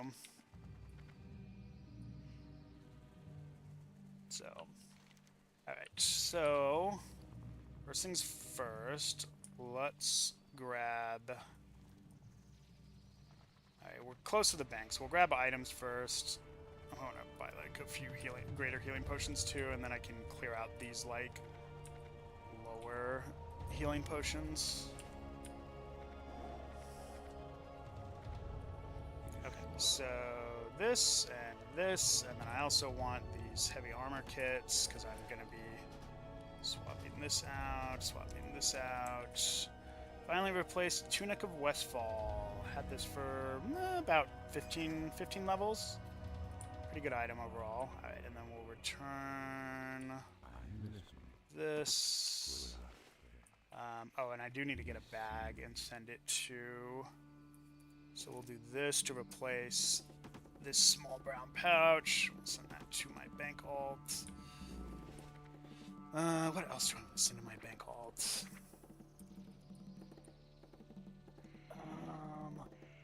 Okay, so... Life root for sure. Bag. Mana potions. I don't know if these int scrolls will sell. Strength scrolls apparently are very good, and so definitely want to make sure to keep those. These are soulbound. I need to just like clear those out at some point. Yeah, I don't think a lot of these greens really sell. I'm just gonna vendor them. I want to keep all the leather. Alright, that should be good for now. Oh, we'll also send the jungle remedy. Those are supposed to be almost a gold a piece, but I listed one, like, I think yesterday, and it didn't sell, so, but... Might as well try to, like, list them and sell them, right? So, alright. Druid time.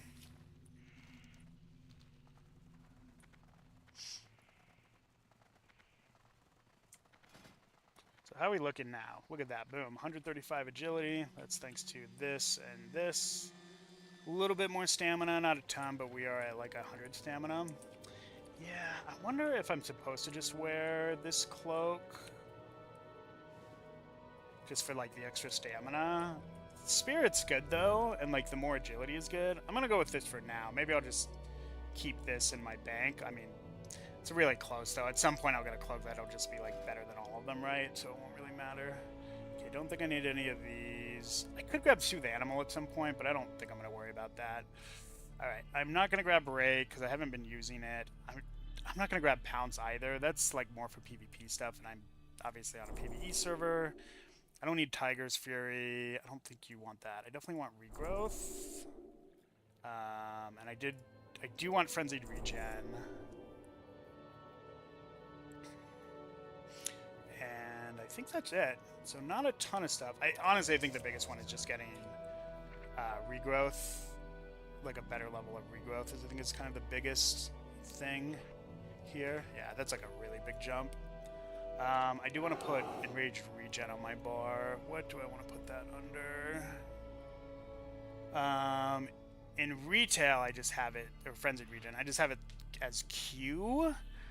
But this is, in here, it's like a 3-minute cooldown. So I feel like I'll do Shift 4 for right now. That's usually my like wall keybind, like shield wall. I put on that. I put like Icebound Fortitude for DK. Survival Instincts for Guardian Druid, all that kind of stuff. So, okay, so this I want to, we'll put in my bank. Honestly, I should probably just sell it, but we'll throw it in the bank for right now.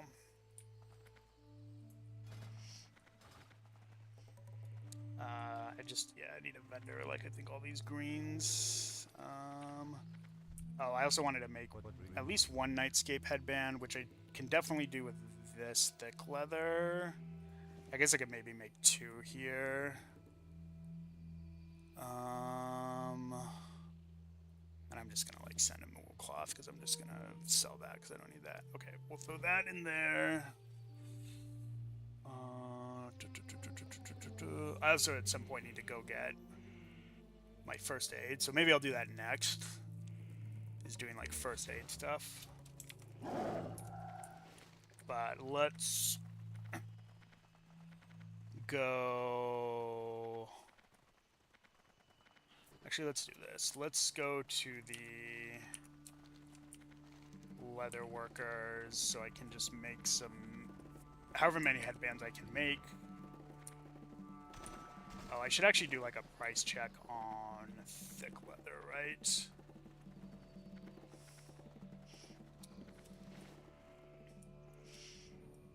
Because last time I did buy some heavy leather, a little bit of heavy leather to do like some leveling. So, and last time I bought heavy leather, I think it was like 3 to 4 silver a piece. So, let's do a quick, some price checks real quick. So, thick leather. Let me grab this stuff. Oh, hey, am I actually like missing an actual bag? Boom, perfect. So this stuff we can all just list. I think I'm just gonna vendor that catfish. Like, I think it's kind of a joke, like, oh, like I can hold a fish in my hand or whatever, but okay, so life root, sure. Mana potions, sure. Do these sell? Oh, they sell for a little bit. Let's go with 2 stacks of 1. And then these. Okay, so these have dropped a bit, but they're still like, still something. Alright, we'll go with this. Yeah, that's fine. It's also fine. Okay, so I think it's Nightscape Headband, right? Is the name of the... Oh, yeah, that's like barely more than vendor price. Okay, so not worth doing. So greater healing potion. Alright, we'll buy like 2 of these. And we'll see how much like healing potion is. It's not showing like the... we'll do an exact search. It's like a silver. Okay.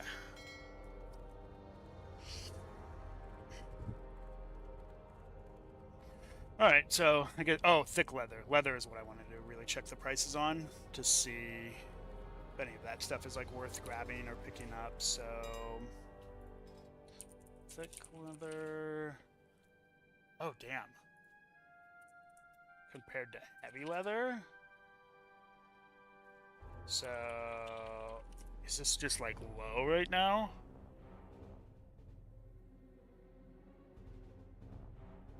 I feel like I want to buy some of these. It's like a gold per stack. Oh, that's way worth it, isn't it? Because it's 5 thick leather, so it's like 6. 6 times 5 is 30. Oh, that's way fucking worth it. I think, am I profiting there? At that price? It just comes down to however much like the thread is, right? I think I'm profiting. Maybe I'm wrong here, but I feel like I'm profiting on the headbands, like just from vendoring. I could be totally off base here, and I just blew like 20 or 30 gold or whatever. Let's grab 1 more of these.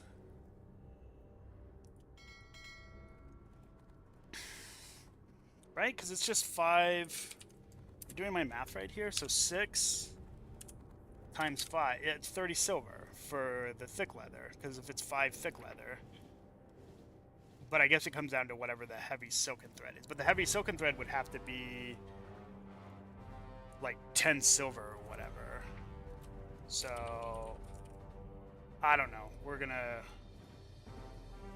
try this out. We're gonna test this and see if I'm right about this. Because if I can break even on the leveling up, I will 100% do it. I also need the greater pots too. But that means I should not convert heavy leather into thick leather, because that is not worth it. But medium leather might still be worth converting into heavy leather. It's always like kind of iffy, I think. So, okay. But I have to... Okay, so... This should tell me straight up what the cost to make these are. Yeah, boom. Because these are, how much are silken? It's silken thread, right? 450, so it's 9. Yeah. So it's like 40, it's about 40-ish silver to craft these. And then really, yeah, you vendor them for 44.95. Okay, this should just be really easy to figure out, like, for the math, right? So that's that. So 44.95 minus point, oh no, 44.95 minus 9, so 35, so divided by 5. So if they're 7 silver and under, if they're 7 silver and under, then I'm profiting, actually. So I should just buy as much of that fucking thick leather as I can. That's like 7 silver under. What's the next thing I'm supposed to craft? Nightscape pants? Those probably aren't profitable, but maybe? Ooh, people just listed a bunch of this. Oh, fuck yeah. Fuck yeah. Alright, I'm just gonna bankrupt myself, bankrupt my banker. Yeah, we're just gonna go all the way down, basically. So, because this is all... And we're broke.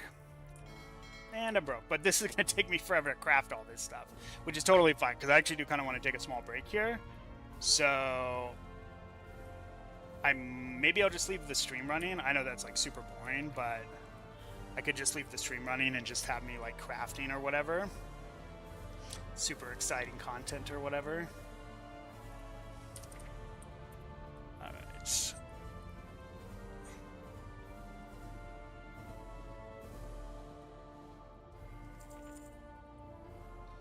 I do this with silk cloth too.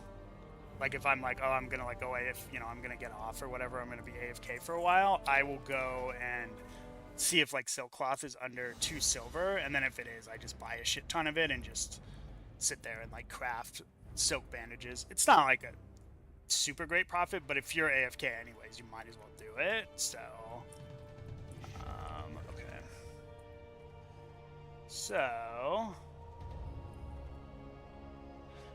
So what are these? Nightscape pants? Oh, these sell for 87.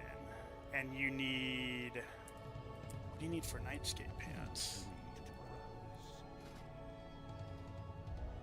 Oh, I have to go learn it. Where do I learn this from? Those are also like a pretty nice improvement. Top by... I have to go to the Vigilance to learn that one. But created by... So it's 230, so it's 14 thick leather and 4 silken thread. So that's 18 silver. So this sells for 87.8 minus 18 silver. So 69 divided by 14. Okay, so these are actually worse in terms of, right? This one you need the thick leather to be like 5 silver to break even. Slightly less than 5 silver. So in terms of money, the headbands are better. In terms of like scaling up, your skill up, whatever. I can't, like, my brain is not working right now for some reason. I do need to empty my bags though, so let's go do that real quick because I need to get rid of all this crap. And then this stuff, what's the, because what is it to do thick leather, heavy leather to thick leather? I'm pretty sure it's not worth. You need 6. Oh, that's way not worth. That's like worse than like vendor prices. So definitely don't want to do that. Okay, I need to talk to a vendor. Yeah, we're just gonna get, yeah, that's fine. That's like vendor or whatever. Get rid of these, get rid of these, get rid of these. Am I gonna use these? I'm just gonna get rid of it. And this and this. These are like close to vendor prices. Oh, I need to send that to my, we'll get rid of that and that.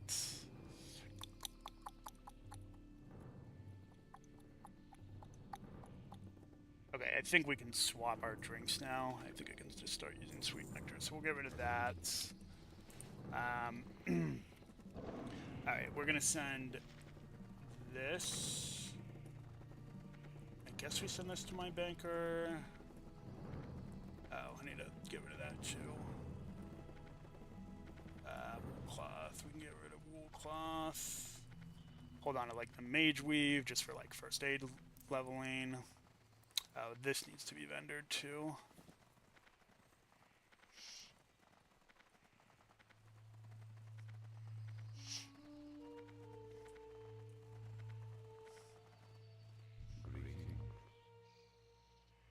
Okay, so let's put all the cloth away. We'll put the hides away. I just need to sell these, don't I? Yeah, I think I just need to sell these hides. Either vendor them or try to sell them on the auction house. These we just need to vendor. We'll send this stuff to my bank vault and see if I can sell it. That stuff can go too. Okay, so I think all this stuff is good. So we have a lot of thick leather we need to make room for. So let's go here and send this. Send the hides, hold the thick leather, and we'll get rid of this stuff. Okay, and then I don't think the soft bushy tail is worth anything, right? So we can just vendor that. Get the sword real quick. Some random cooking things that I need to do at some point. Okay, I think all this is good, so we can hold on to all that. Oh, one more stack of medium hides. And then sort all this. Is this? Nope. I was looking for... There we go. The healing potions. Well, I might be able to fit all these in here. Maybe? Oh, very nice. Cool. And I've got a little bit of extra room. Alright, so how much thick leather do I have now? So 1, 2, 3, 4, 5, 6, 7, 8, 9, 10. So 10 times 3 is 30. So 30 times 20 is 600. So 640, 660, 680, 700, 753.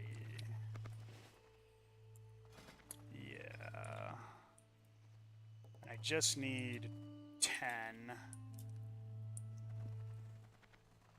to get to 230 to start doing the pants. But yeah, the pants are like less profitable. So when do the headbands go? Sorry, I'm checking these. I want to just see. Oh, this is saying to go to 235. But this goes green at 235. Okay. But it goes gray at 245. So I think I just make... Am I in the right spot? No. So I think I just make headbands until 245, basically. Since I'm profiting on them, right? Like I'm making a profit. Whereas the pants, you don't make a profit, but the skill up's more, like, better or whatever. But I think it's better for me just to do that. So... Alright, let's just see... 750 divided by... So I would need 375. Oh no, I need double that. I need 1,500 silken threads. Oh my god. Wait, can I buy... There we go.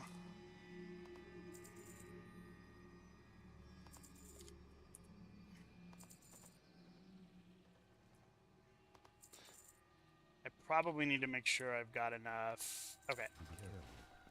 That's probably enough for right now. 60? I don't think I can make 60. I think it will. go bad. Okay, I'm gonna take a little bit of a break. I'm gonna leave my stuff up, basically. So I will probably just disable my UI, so it's just kind of hanging out. Can I add like a note or something?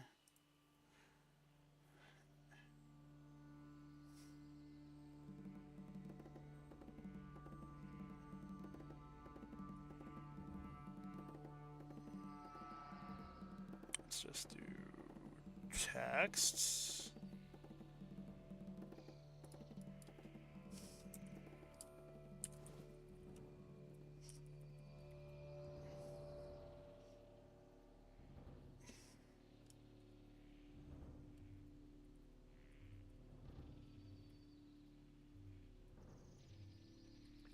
Back soon. Let's do like this maybe. And then alignment center.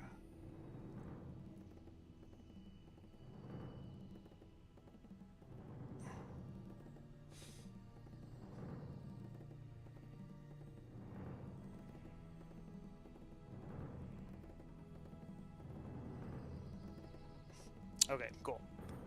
Yeah, we're going to wait. What happened? Why did we not make more? Make all of them. Make all of them. Okay. Disabling. Be back soon. I'm gonna disable my mic and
carry